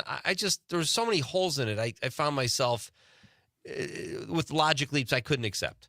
It's a terrible movie, but I actually blame social media and AI and whatever hell else is going on over on Facebook. And, I'm bombarded now in my Facebook feed by clearly AI written garbage, right? Saying like, and it's all like these groups that you've never heard of, and you're like, who is even? Why am I seeing this? And it's like, Carry On is the best, or they won't even tell you the name because it's all clickbait, right? And it's like Netflix's newest thriller has like a 99% on Rotten Tomatoes, and I get all excited about it like an idiot, not reminding myself this is all just crap that's some marketing, viral scam marketing thing. And I watched the thing and it's terrible. I mean, I will say one thing. His favorite. The one I saw a couple of mildly negative things where they're like, people are saying, and these were real people saying it's pretty good, but it's no Die Hard 2. And I'm like, Die Hard 2? When did that become a good movie? Like, come on, that's a low bar, Die Hard 2. I saw Die Hard 2 in the theater. I was laughing at that thing. Anybody who saw Die Hard was not into Die Hard 2. Rennie Harlan, come on now. But this is a mess. You know that guy who's the star of it, Taron Egerton? Taron Egerton, yeah. Egerton. He was in that Apple TV show where he has to go to prison to try to get information out of a serial killer. That's a great show. And he's pretty good in it. And I like him in those Kingsman movies. But man, is he hamming it up so badly in this movie.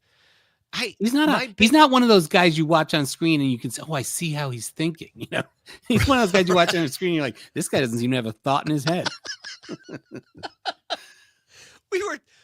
I was watching it in a hotel room last weekend with my son, Joe, and we were trying to figure what films the screenwriter cherry picked from. And we came up with Collateral, Jason Bateman as Tom Cruise and Taron Egerton as Jamie Foxx, Paul Blart, Mall Cop, Die Hard, Nonstop. It literally was like the writer just sat down and pulled a lot of elements, but there was so much stuff. There's so much stuff that didn't make sense. Like the guy who Jason Bateman passes in the airport and then he drops dead of a heart attack. He obviously was poisoned or whatever. Right. Like 10 minutes later in the movie, someone says, "Well, we just got the tox screen back. That was not a heart attack." I'm like, 10 minutes? Yeah. Really? Like nothing. There was so much that didn't make sense. It was just lazy. Drove me crazy. It was painful. It really was painful. Like every quote unquote twist was like, this is dumber than the thing that they did 2 minutes ago. Right.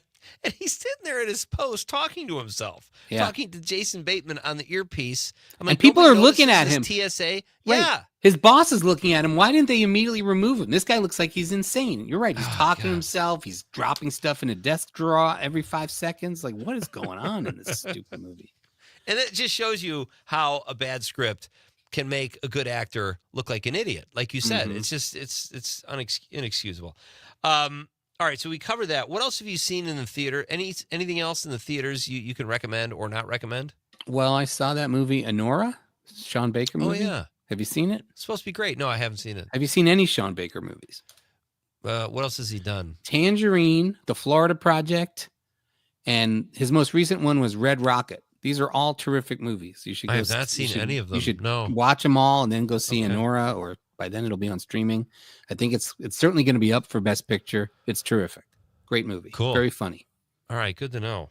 You will love it. Hey, did you see The English Teacher, that TV series that was on this year? No, I saw that you watched that. I was going to ask you about down. that. You'll like that. That's a comedy. That's right up your alley. Okay. Thank you, Ben. It's on Peacock. What about The Big Clock? You asked me if I had seen that film. Well, that's it. Well, we were both talking about how many film noirs we've seen recently. Yeah. I don't know what your story is. For me, it's the Criterion Channel, which does like Noir-vember, Yeah. Clever pun. So they have tons of noirs, and I try to catch up on ones I haven't seen or watch them over because you can watch those things again and again. They're all so great. So great. I know. Big Clock is really terrific. You should check it out. Okay. Charles Lawton is the heavy, and he's just so great and everything. It's such a good movie. Such a good movie. I watched it, and then I made my wife watch it with me the next night. I was like, "Hey, you got to see this thing that I just saw." Oh wow. I'm the one that gets talked into watching. Like my wife kind of binges the network TV shows still, and if I want to spend any time with her, I have to watch SVU for the 8,000th time, which is a fine show. But I mean, come on. Yeah. Did you see? I've stumbled onto a film noir I really like called Nightfall. Yes. Have you seen that? I I've have. never heard of it, and I just thought I love the title so much. I'm going to watch this film, and it was great. Well, that's funny that you like the title because I read the title when it was on recently, again on Criterion, and I was like, I don't know that I've seen this. I put it on, and within 5 minutes, I was like, oh, yes, I saw this movie like last year. Can't believe I forgot the title, but yes, it's funny. great. Yeah, So Aldo good. Ray, I had never seen anything with him. And I'm like, a blonde guy in a film Right, noir? What the heck right, is this? And then right. he kind of grows on you, and it's Anne Bancroft is great. It's just a good... the other one I watched recently, Ben, was Kansas City Confidential. Mm-hmm. I don't know if it was ahead of its time, but it had like the masks, these guys pulling a heist wore masks. And I was wondering, like, is this where the guys that made The Town got the idea? Because it was very creepy looking for a 1950s film noir, I thought. Yeah, very creepy. Yeah. Very, very creepy. Any Christmas Day films you're looking forward to that come out? A Complete Unknown, Nosferatu, The Fire Inside? I don't even know what The Fire Inside is. What's that? It's about a female boxer from Flint, Michigan, who was the first woman to ever win a gold medal. It's reviewing like crazy, and it's like a PG-13 movie or something. It's supposed to be really good. I mean, I guess I should be excited about the Dylan movie and the Nosferatu remake, but I'm kind of not.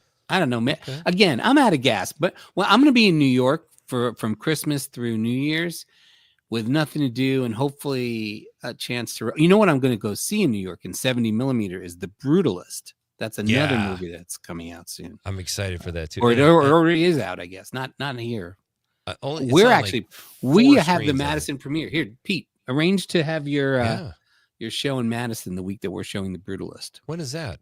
I don't know. So I think it's it's the end of January. I think we're starting our spring semester at Cinematheque with The Brutalist. Listen, oh my God, I would love to see that at Cinematheque. Will you guys do the intermission? It's over 3.5 hours long. They have an intermission. I love that. Yeah, okay. Sure. Yeah, that's getting a lot of Oscar buzz too. How are the Risers going to spend New Year's Eve in New York? Well, I'm flying back to Chicago on New Year's Eve because I'm going to see my pals Local H, who I keep mentioning on the show. Yeah. They're playing a concert on New Year's Eve, and I'm going to go see them. And then we're going to do a live podcast from Chicago the next night at a bar in front of people. Yeah. What bar do you go to? G-Man, the Ginger Man, next to the Metro. Oh, I was just telling at the beginning of the show, I was telling a story about how I used to work. I was a doorman at a place called the Ginger Man on Division Street, right by Rush Street. But I think that's a different. That's it. I think that's the same one. It's right by Metro. I think that is Division Cabaret Street. Metro is like up further north, I think. Oh, I think there's okay. no way it could be the same. Well, maybe Ginger Man moved locations. Maybe because this is Ginger Man, but they call it G-Man now. You know who used to own? I worked there 6 months just checking IDs. The guy that owned it, his last name was Ursay, and he played the dad in 16 Candles. He played the dad of the guy she was marrying. It was like one of those things like, hey, let's throw a bone to this guy. He's a friend of ours, because I don't think he was really an actor. And I was like, that's the guy that owns the Ginger Man. It was the Well, the first weirdest... of all, let me whip out my John Hughes credentials. It's Paul Dooley who plays Molly Ringwald's dad in 16 Candles. Correct. But she's not marrying anybody. What other dad is there in the movie? No, her older sister is getting married. Oh, okay. And sure. he plays the groom's father, I think, and he's just kind of a putz, Right. Yep. Yeah, good stuff. Yep. Hey, man, I hope you have great holidays, Ben, and travel too. safely. Have fun in your native land of New York, and let's connect after the new year. It's always fun. All right, good. We'll do a 2024 roundup. 2025. I would love that. All right, thanks, Ben. Great seeing you, Pete. You too, buddy. That's Ben Reiser. Check out Cinematech if you're in the Madison area. Great selection of movies. It's free. Ben said something that the seats weren't that great. I actually think they are. I think the whole experience is very old school. And that cool little campus theater smells like the movies. That's how I describe Cinematech. So check it out. And check out the Wisconsin Film Festival in April of 2025. Really fun time. Conrad, what else? What am I missing? I'm on cough syrup and acetaminophen. You know, I haven't coughed once, have I? After I said clear your throat, you haven't. No, so you're right. It's actually.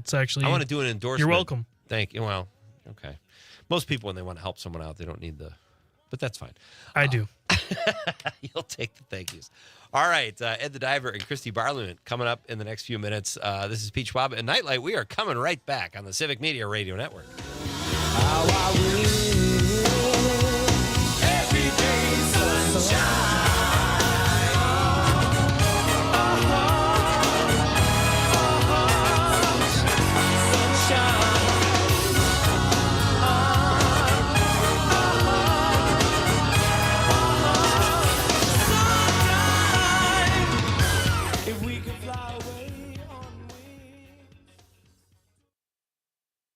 You're listening to the Talk of Green Bay, WGBW, home of Mino and the Mayor. I'm Dan Schaefer. Let's recombobulate. Big news in Wisconsin this month, as much of the controversial anti-union Act 10 law was struck down in a ruling by Dane County Circuit Court Judge Jacob Frost. 2 takeaways on this. 1, the ruling gets at the heart of what has always made this law so brazenly political, by defining public safety employees differently from general public employees. That decision was pretty clearly made not based on across-the-board policy, but on which unions backed Scott Walker for governor in 2010. It would be fitting if that is what ultimately spells the end for this controversial law. Secondly, this case is headed to an appeal, which almost certainly will end up at the Wisconsin Supreme Court. While this case still might be decided by the court's current 4-3 liberal majority, it's a good reminder of just how important the upcoming race for state Supreme Court will be. Find all of Dan's work at the Recombobulation area and on our website at civicmedia.us. Mino and the Mayor. You ever really want to get back at me? Well, you're claustrophobic. That would really. Oh, God. Oh, that would be tough for you. The worst. You would talk like that. Like that. Absolutely. Put him in a drum and throw him in the water. He's claustrophobic and he can't swim. Yeah. I think we can get anything we wanted out of you. Anything. All right, Todd, mental note. Mino and the Mayor, weekday morning 6 till 9 on 97.9 WGBW and 98.3 WISS, and on the Civic Media app. From the Lake Shore to Lake Winnebago. Door to Fond du Lac counties. Northeast Wisconsin is special for many different reasons. I'm Lisa Hale. And I'm Terry Barr. Family and fun. Safe communities and friends. We're featuring all of it as part of New Wisco Weekend, a news magazine show just for you, and highlighting what makes the Fox Valley and Green Bay area a great place to live. Join us. New Wisco Weekend, Saturday mornings at 8, Sundays at 11 on WGBW and WISS and the Civic Media.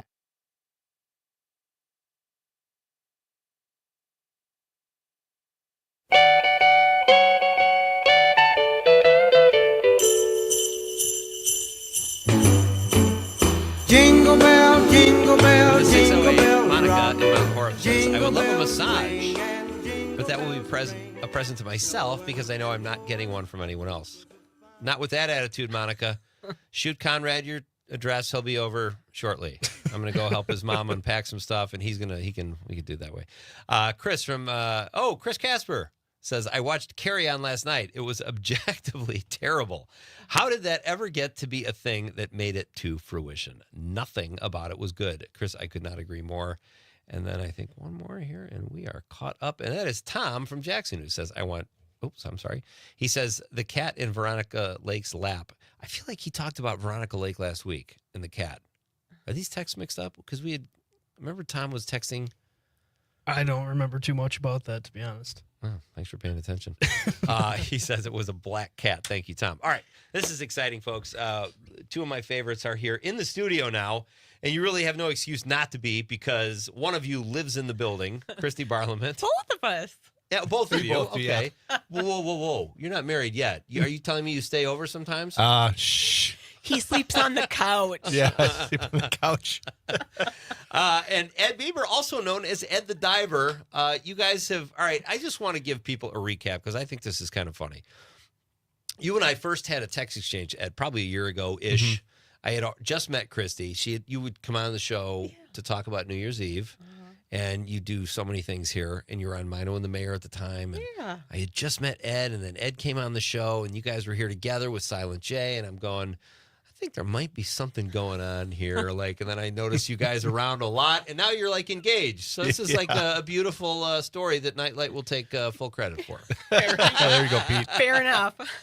So that's exciting. When's the big day? We did not set it yet. Okay. I mean, no, we've been traveling all over. I mean, Florida, Alaska twice just this year. Nuts. The entire Midwest tour we did. We've been all over the place. So it's nice actually to kind of calm down and chill right now. Yeah, and we have people asking for tickets to our wedding. Seriously. So. Tickets. We've had people offer venues, like their venues, and I can't tell you how many people have asked. Are you going to do it at Epic or the Resch Center? We like to have a smaller wedding ceremony, big reception. That's really cool. Well, I'm thrilled for you guys, and I see some of your posts on Facebook, and I'm like, whoa, oh, they're dating. Oh, they're engaged. Oh my God, Christy just got her certification for. So let me ask you this, Christy. You were like crazy busy before you even met Ed. You're just one of those people. You're like, my joke was always to Conrad and Todd, like if Christy hasn't gotten back to me in 10 seconds, I'll think something's wrong. Yes, you always said that. Yeah, but now you went and got certified to scuba dive so that you can dive with Ed if you want, right? Yes. So now you can't get away from her anywhere, Ed. Nope, You're she's following me everywhere. and we can't shake me. But like the first time we went together, it was Ed, Silent J, and myself. And was that in Crivets? Crivets, the Peshka River, yep. It was incredible. I found my first wallet. It had debit cards, credit cards, cash, and a driver's license, and their health insurance cards, and a collector's bottle. It was a Coca-Cola bottle, I think. Something from Menominee, Michigan, United Beverages. Sure. Oh, and wow. it was completely intact too. So it's like that was my first time doing it. And I found a wallet in my first bottle, and that bottle already sold.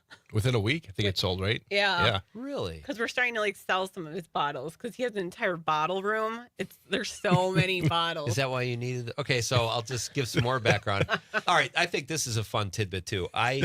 When I moved from Chicago to Marinette in junior high, we bought this house. It was like twice the size of our house in Chicago. It had a big, huge side yard. It was like the wiffle, kill the guy with the ball yard.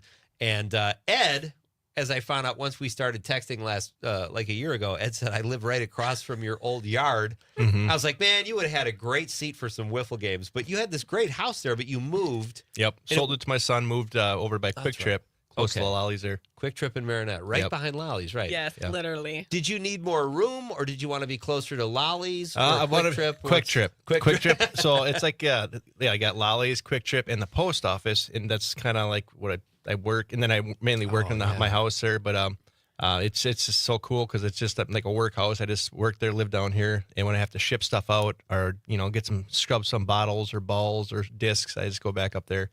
Golf balls. Golf balls. Yeah, that's what I meant. Golf balls. When you say scrub ball, okay. I wasn't going to go there. Your fiance had no problem. Just to clarify. Look at Conrad. He's watching the Packer game. He doesn't even know what's going on. Are they winning? I am typing for the podcast. I'm kidding. I inundated him with work because I couldn't talk earlier. So but yeah, he's editing my Hollywood Beats. But yeah, so it's mostly like his museum. He goes back. It's like a museum. It's not like he lives there, you know? So you're living in Green Bay. Yep. But you were born, I didn't know this yet. I thought you were born on a farm and then moved to Marinette. Yep. But you were born in Marinette? And then... I was born in the hospital in Marinette, but I was raised on the farm in Lena. Gotcha. So, I lived there for 17 years. So that's cool. So where do you like being in Green Bay now? Is it it's centrally located? Or? I'm not much of a city guy, but I grew up in the country, but I'm mainly just working. Like right this time of year, I'm editing videos all winter. Yeah. People ask me, well, why aren't you diving? I'm like, well, I've got the whole year of footage to catch up with, like 70 videos. And each hour of recording takes about 8 hours to edit. Yeah, how about that? And I got a lot of them, and it's really cool looking back at those memories and edit them. And then I make memories by returning stuff later on in the year, return stuff so I can add that in the story, the video that I'm creating. My guests are Christy Barliman and Ed Bieber, also known as Ed the Diver. And you guys, okay, so you said you're not even really an above ground guy. You kind of like it under the water. How did you start doing that? Just looking for fishing lures that myself, my kids lost, and then noticing all the line underwater, and all the trash that people leave, or stuff that blow off the roads. I mean, you look at the roads out here, all these drains in the roads, they lead out to the river, most of them. So, the stuff in the streets that people throw out there are stuff that falls off of garbage trucks right in the river or right in the rocks. And Christy and I have done a lot of cleanups along the river right here. Got so much stuff, and it's just amazing. Even find needles. Yeah. Man. We actually, so being the president of the Downtown Neighborhood Association, we actually won the Phoenix Award, the 2024 Phoenix Award for the downtown. Nice. And I was nominated for Leadership of the Year Award. But one big thing to pull back on that, it was 1 hour. We pulled 12 bags of garbage. Good Lord. 12 bags along the Fox River Trail in 1 hour. All right. So. Speaking of awards, we've got some exciting news that you guys can share after Civic Media's award-winning news team keeps you informed. Christy Barliman and Ed Bieber are here. Ed the Diver. I've got so many questions because I'm fascinated by what you do. So you're gonna have to bear with me for the next few minutes. Love that you guys are here. It's Nite Lite with Pete Schwaba on the Civic Media Radio Network. He's trying to tell me something, but will ever stop thinking about it? I don't know. I doubt it. Subterranean by design. I wonder what I would find if I met you. Let my eyes caress you until I meet the thought of Mrs. Princess who often wonder what makes her work. Mark to DePere. This is 97.9 WGBW. Your news, conversations, and a whole lot of fun. It's all on your local Civic Media radio station or the Civic Media app. For 97.9 WGBW News, I'm Lisa Hale. No ice is safe. That's the message from the Winnebago County Sheriff's Office after an airboat crashed and sank in Lake Butamore west of the I-41 bridge this weekend. The 2 people on the boat did make it to shore safely. The boat is still submerged and partially visible above the water, and you can see it from I-41. It will probably remain there until later this week. Experts say Wisconsin could be missing opportunities for more economic growth, cleaner energy, and good-paying jobs. Savannah Tomei-Olson reports. The Badger State is lagging behind when it comes to wind energy. Many of our neighboring states produce 10 times what we do in wind power.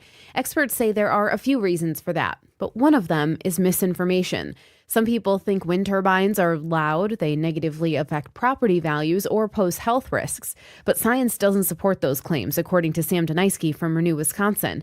What has been proven, he says, is that wind energy is less harmful to wildlife and the environment than traditional power generation. We have the potential here to do our own energy in our own state, to add great paying jobs like wind turbine technicians to the mix. And we also give landowners kind of like a lifeline in this aspect. Farmers who have been hit hard economically in the last few years could benefit from the additional income leasing their land for wind projects. There are currently 10 wind projects generating electricity in Wisconsin. The oldest started in 1999, and the newest, the Red Barn Project, began last year. For Civic Media News, I'm Savannah Tomei-Olson. There are several wind farms in our area, including Blue Sky Green Field in Fond du Lac County, Invenergy Forward Wind Farm in Fond du Lac and Dodge County, and Butler Ridge in Dodge County. I'm Lisa Hale, 97.9 WGBW News. For news anytime, log on to WGBW.FM.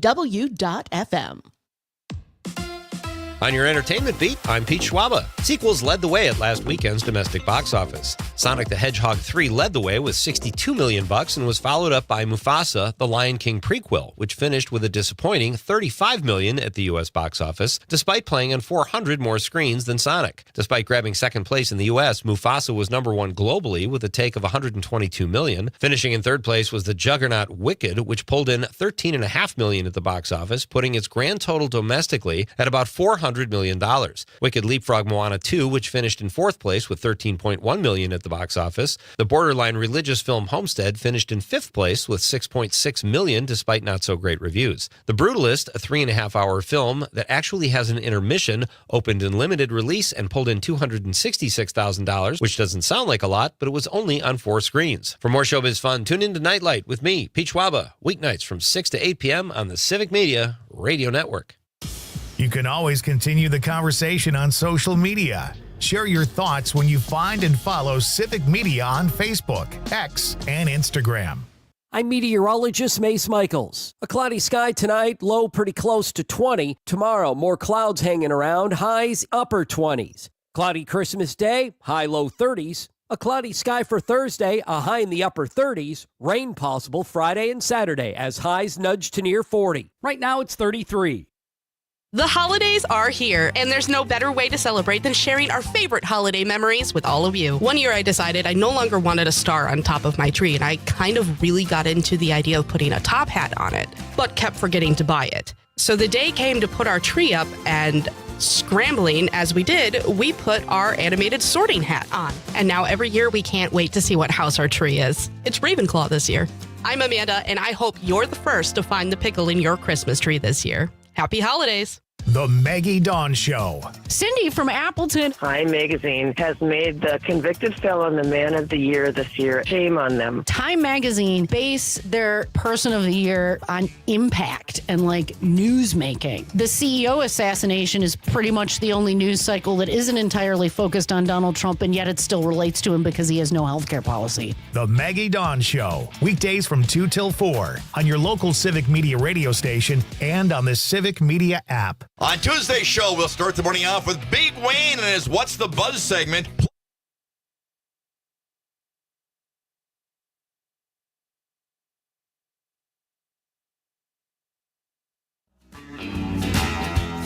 Get up home, I want to drive them home. When you're feeling blue. Welcome back. What do you want for Christmas? That is our question tonight. Our question of the night. We've had some great answers.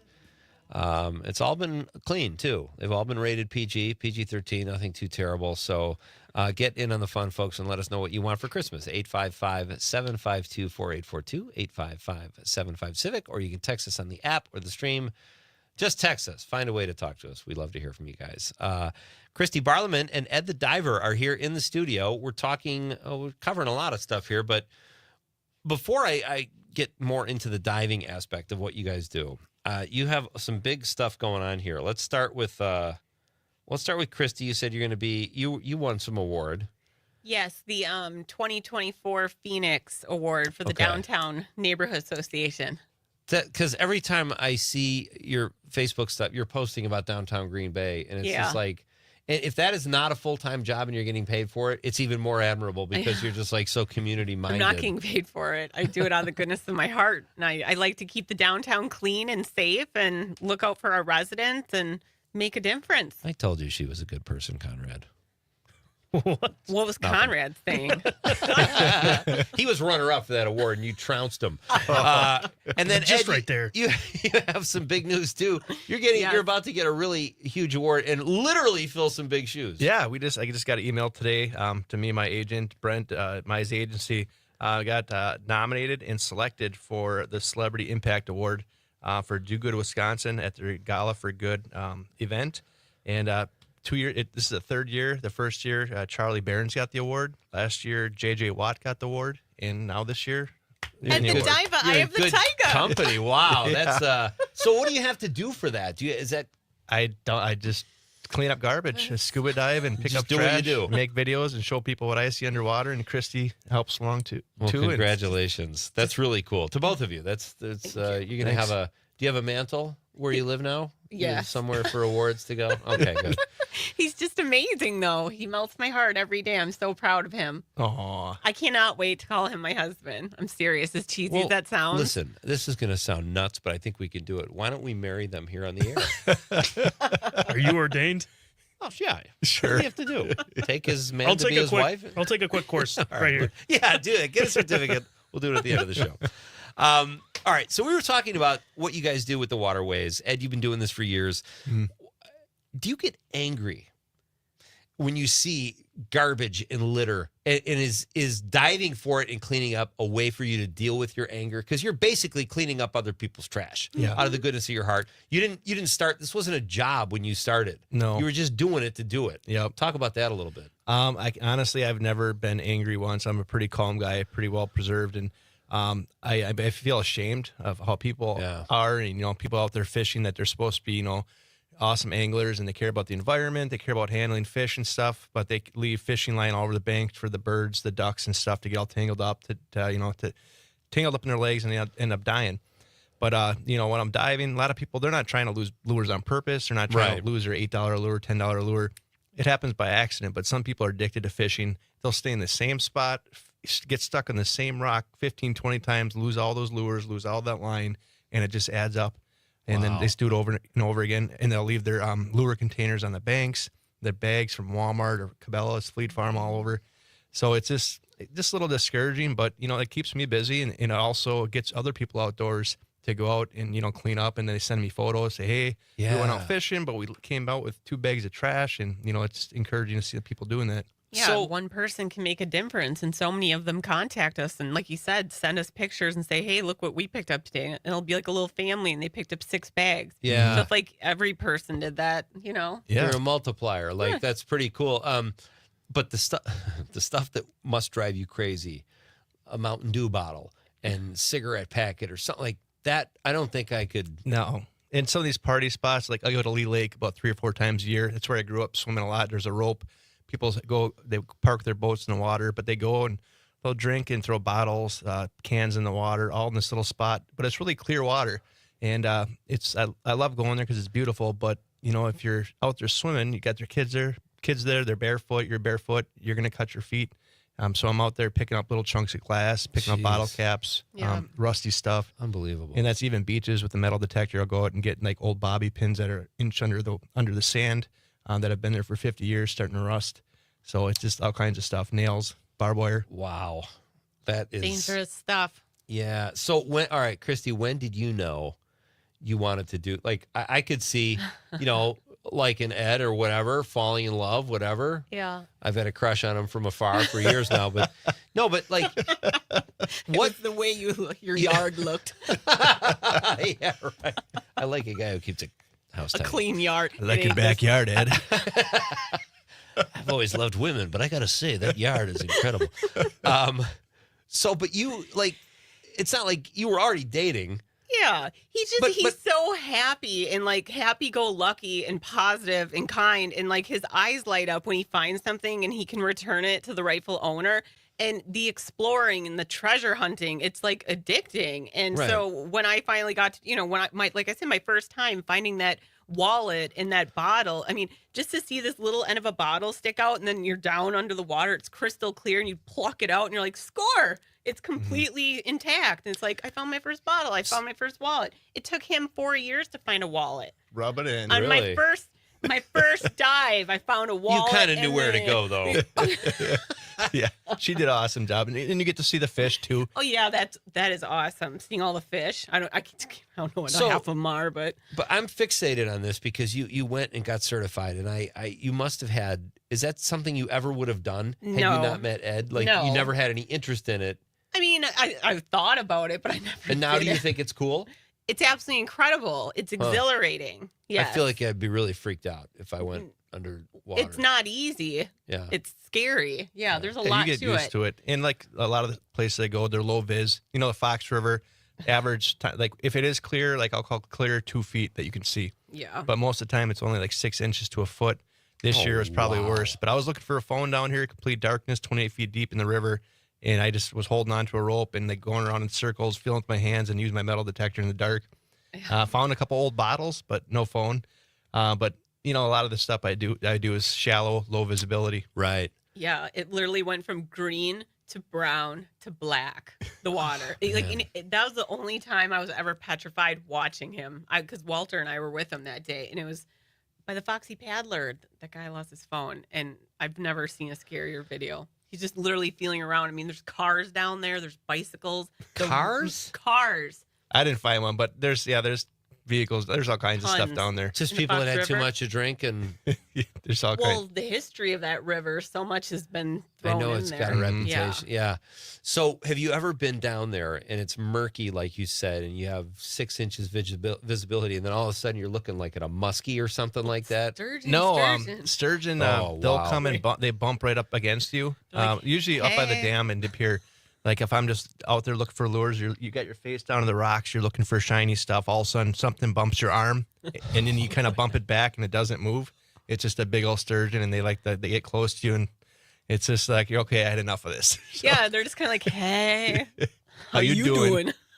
So, what do you do? What the first time that happened? You must have well, I don't know. It's creepy. Yeah. But I mean, my biggest worry is if they have a lure on them or a couple lures from Okay. people Yeah. fishing, snagging them, but then that lure gets stuck on them, the line gets ripped off.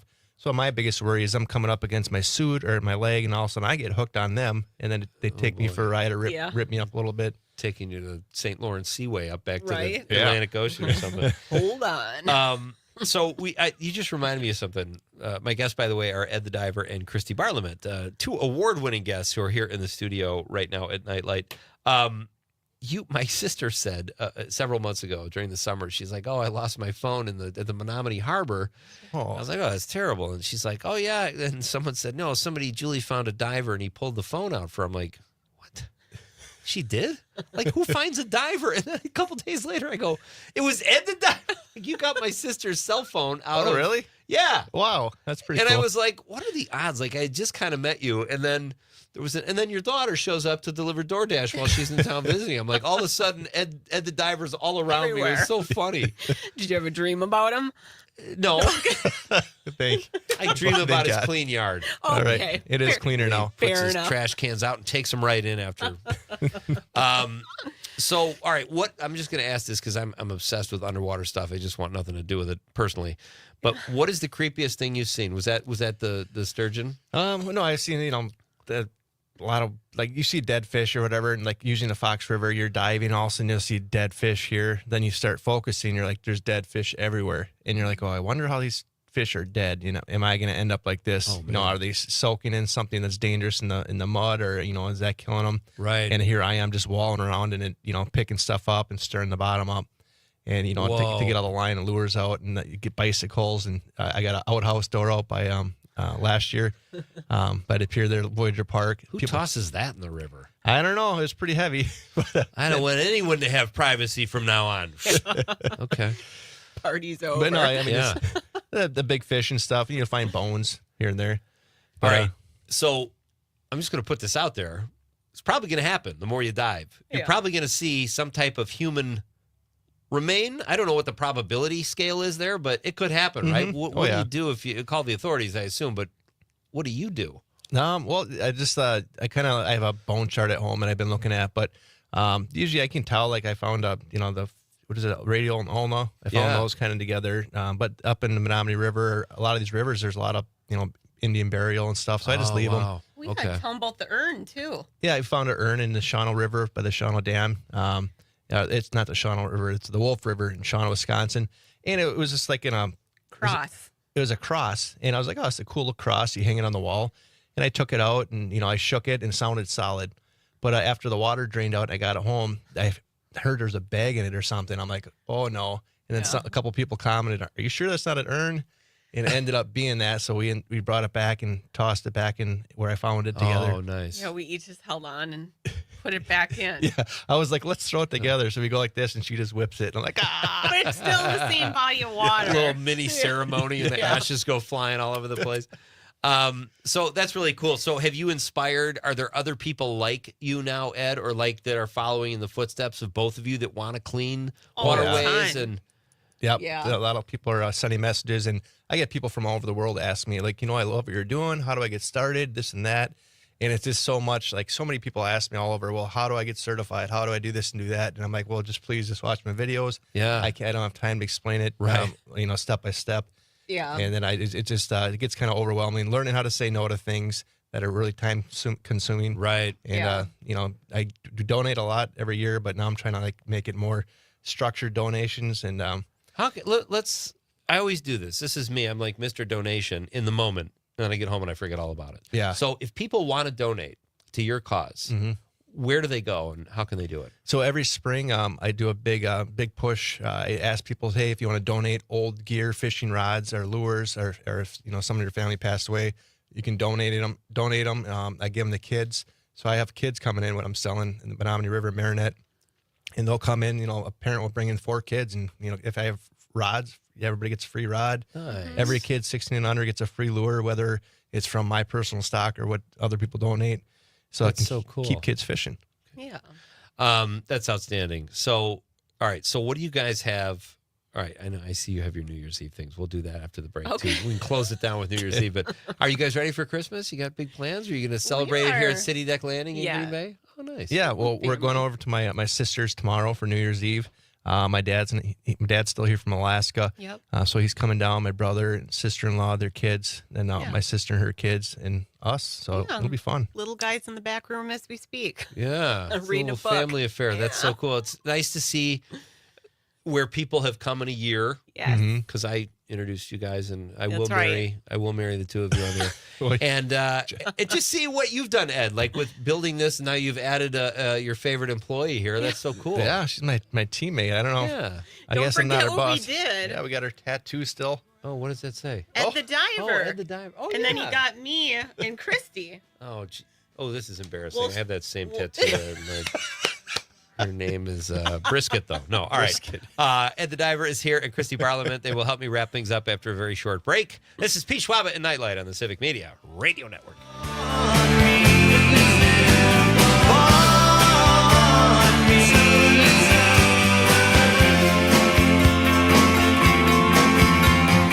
There's progress we have found, a way to talk around the problem. Building tower foresight isn't anything at all. Why the sky and so the sky. This is the talk of Green Bay, WGBW. Getting quality employees to fill positions in your company is essential, but finding those people can be a major hassle, unless you use ZipRecruiter. ZipRecruiter makes finding quality people a breeze.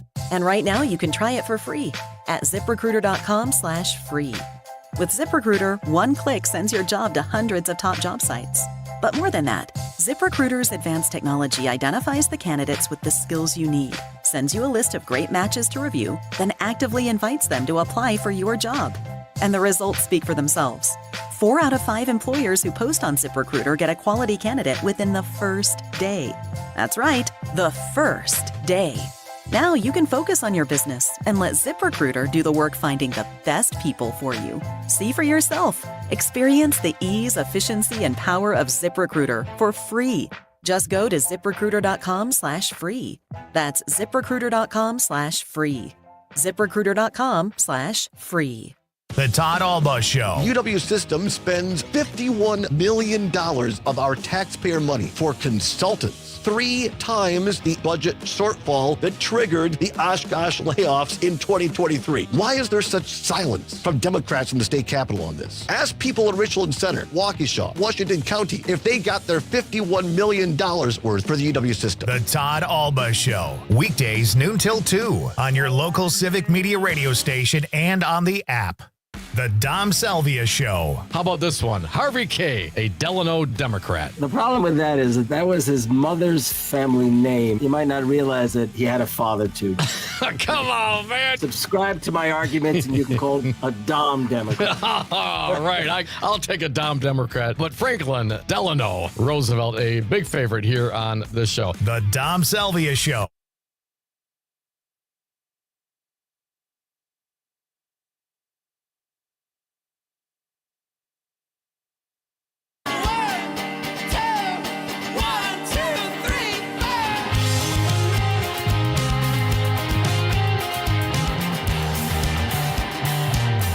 Welcome back. So, Christy Parliament and Ed the Diver are in the studio here. Christy's on her way out because she made fun of my Bears. But Ed is welcome to stay. Conrad, do you have a score check? How are the Packers doing? I actually have it on my phone. It's 7-0 right now. Nice. Packers? they're like fast out of the gate. Yeah, For real. They Yes. score fast, and they always whenever they played the Bears, they were up like 28-0 in the first quarter, and then the end of the game would be like 31-17. Yeah. Do you get sick of having such a fast starting football team? Not really. No. And that's one of my dreams is to sing the national anthem at the Lambeau Field someday. Like Do you Frank sing? did. Yeah. Are you good? I used to be. Very. He's Oh. very good. And he plays music. He can Guitar get and drums. harmonica. Dude, come in. Listen, we have a lot of in-studio performers here. If Like you're nothing there he can't do. if you're being serious, For real. you're welcome.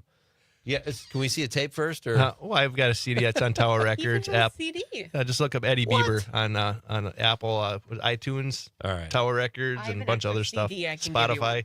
Let's look that up, Conrad. Sounds good. Because I'm a believer. But it's like gospel music, Christian music. Oh, So it's like more like contemporary okay, Christian folk, what I used to do, but nice. It gives me Bieber fever.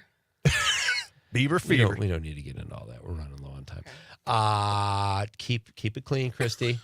Just Keeping kidding. it clean. Hey, tomorrow night, ladies and gentlemen, we are kicking off 24 hours of Christmas music from 4 to 6. We'll be on 2 hours earlier. Jimmy Stewart will be stopping by. We got him. I don't know how we got him, but Jimmy Stewart, he's been deceased for years. He's going to be on the show tomorrow night. Incredible. And then Santa Claus will make an appearance. And then we'll have the Christmas music on Wednesday, and we'll be back with an all-music show on Thursday, and Jimmy Pardo. The Doctors in Recital will be here, the punk band Radio for Pets from Ed and my hometown of Marinette, Wisconsin, and comedian Jimmy Pardo. So a fun week of shows here at Nite Lite. And we have a text we'll get to, but first I want to ask, Christy, you're kind of the it girl in Green Bay. What is happening in New Year's that people should not miss if they live in Green Bay? Well, one big event, it's called the New Year's Eve Dinner, and it's at Poke the Bear. That is Tuesday, December 31st from 4 to 10 p.m. They have some really nummy features. Oh, wow.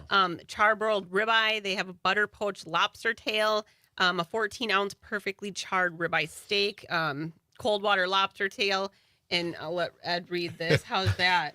What is that? All right. Sing it, Ed. Also have a charbroiled New York strip Yeah. and butter poached How jumbo much- shrimp. How much with butter? a 14-ounce charbroiled New York strip steak paired with 6 tender butter poached jumbo shrimp, elegantly drizzled with vibrant Aleppo chimichurris. See why I wanted him to read it? Okay. Yum. That sounds like a nice hot meal at a fair price. But yeah, What- in St. Brendan's Inn, Oh, yeah. 1001 Club, those are some really great places to check out Okay. if you're looking for a good dinner. But then as far as events, the Harlem Globetrotters 2025 love World that. Tour. I went to this last year. The guy came into the waterfront market and then he came back and gave me free tickets right on the Really? right on the One of the yeah, Globetrotters? Yeah, he was staying Very at the cool. Hyatt or whatever. Wow. But yeah, so that's December 30th at the Rush. It starts at 7. And yeah, if you don't know what they How are, fun. yeah, spins, dunks, slams. They do a bunch of fun stuff. It's a great show. And They're so fun to watch. I fan love the engage- Globetrotters. Yeah, and the fan engagement is huge. Like they really Yeah. get the crowds involved and stuff like that. And then we have that. All right. One The more thing. New Year's Eve Grown Up Show, presented by Comedy City Theater, and that's Oh, at yeah. 365 Main Street, Suite E. And In De Pere, apparently, right? yeah, this is De Pere, and this is from 7:30 to 9, $17 per ticket, and this is for adults only. So they got mainly adults. It says premium admission includes a champagne toast. So I don't know if that's 20 or what that extra price is, but it'll include a simulated countdown to midnight, and it'll revolve around their team performing various improv games and skits using suggestions from the audience. What's the name of that old show with Drew Carey? Whose line is it anyway? anyway? Yeah. That's a Yes. great. Those guys were in here a few weeks ago, and I will say, folks, that is one I would definitely consider because when I used to do stand up and I would travel all over, it was kind of a bummer because we would be New Year's Eve. You always got paid more as a comedian. They kind of doubled your money, but you'd count down the New Year with the other comic and watch all the couples, and then it's like the clock hits midnight and you have the other comic. You're like, hey man, happy. So it's kind of depressing, but that comedy is a great way to bring in the new year too. Those all sound Absolutely. fantastic. Great. Absolutely. You guys, this was so fun. Thank you for So coming fun. in, and I have like 8,000 more questions for you because I'm in awe of someone who can be under the water that much and not wet yourself on a regular basis. Oh, I do underwater. I do in my suit. Yeah. I guess you I can. even do now. He's sort of cleaning the waterway. Yeah. All right, we have one text to get to here. Let's do this. Steady Eddie getting in under the wire. He's in the 608. He says, Pete and Conrad, I've been asking for world peace for decades without much luck. So for Christmas this year, I'm wishing for a bottle of genuine Wisconsin maple syrup. Probably much more attainable. I'm dreaming about sipping maple syrup from my favorite cocktail glass while sitting in my favorite easy chair next to a roaring fire. My good dog peacefully snoozing at my feet as perfect snowflakes gently drift past my window while Nat King Cole softly sings the Christmas song. I then enjoy waffles, butter, maple syrup, and bacon for my Christmas breakfast. Merry Christmas, Pete and Conrad. Merry Christmas to you, Steady Eddie. Merry Christmas, If I wasn't Steady already Eddie. in love with Ed's yard, I would be in love with Steady Eddie. I like your name. Like your name. Yeah.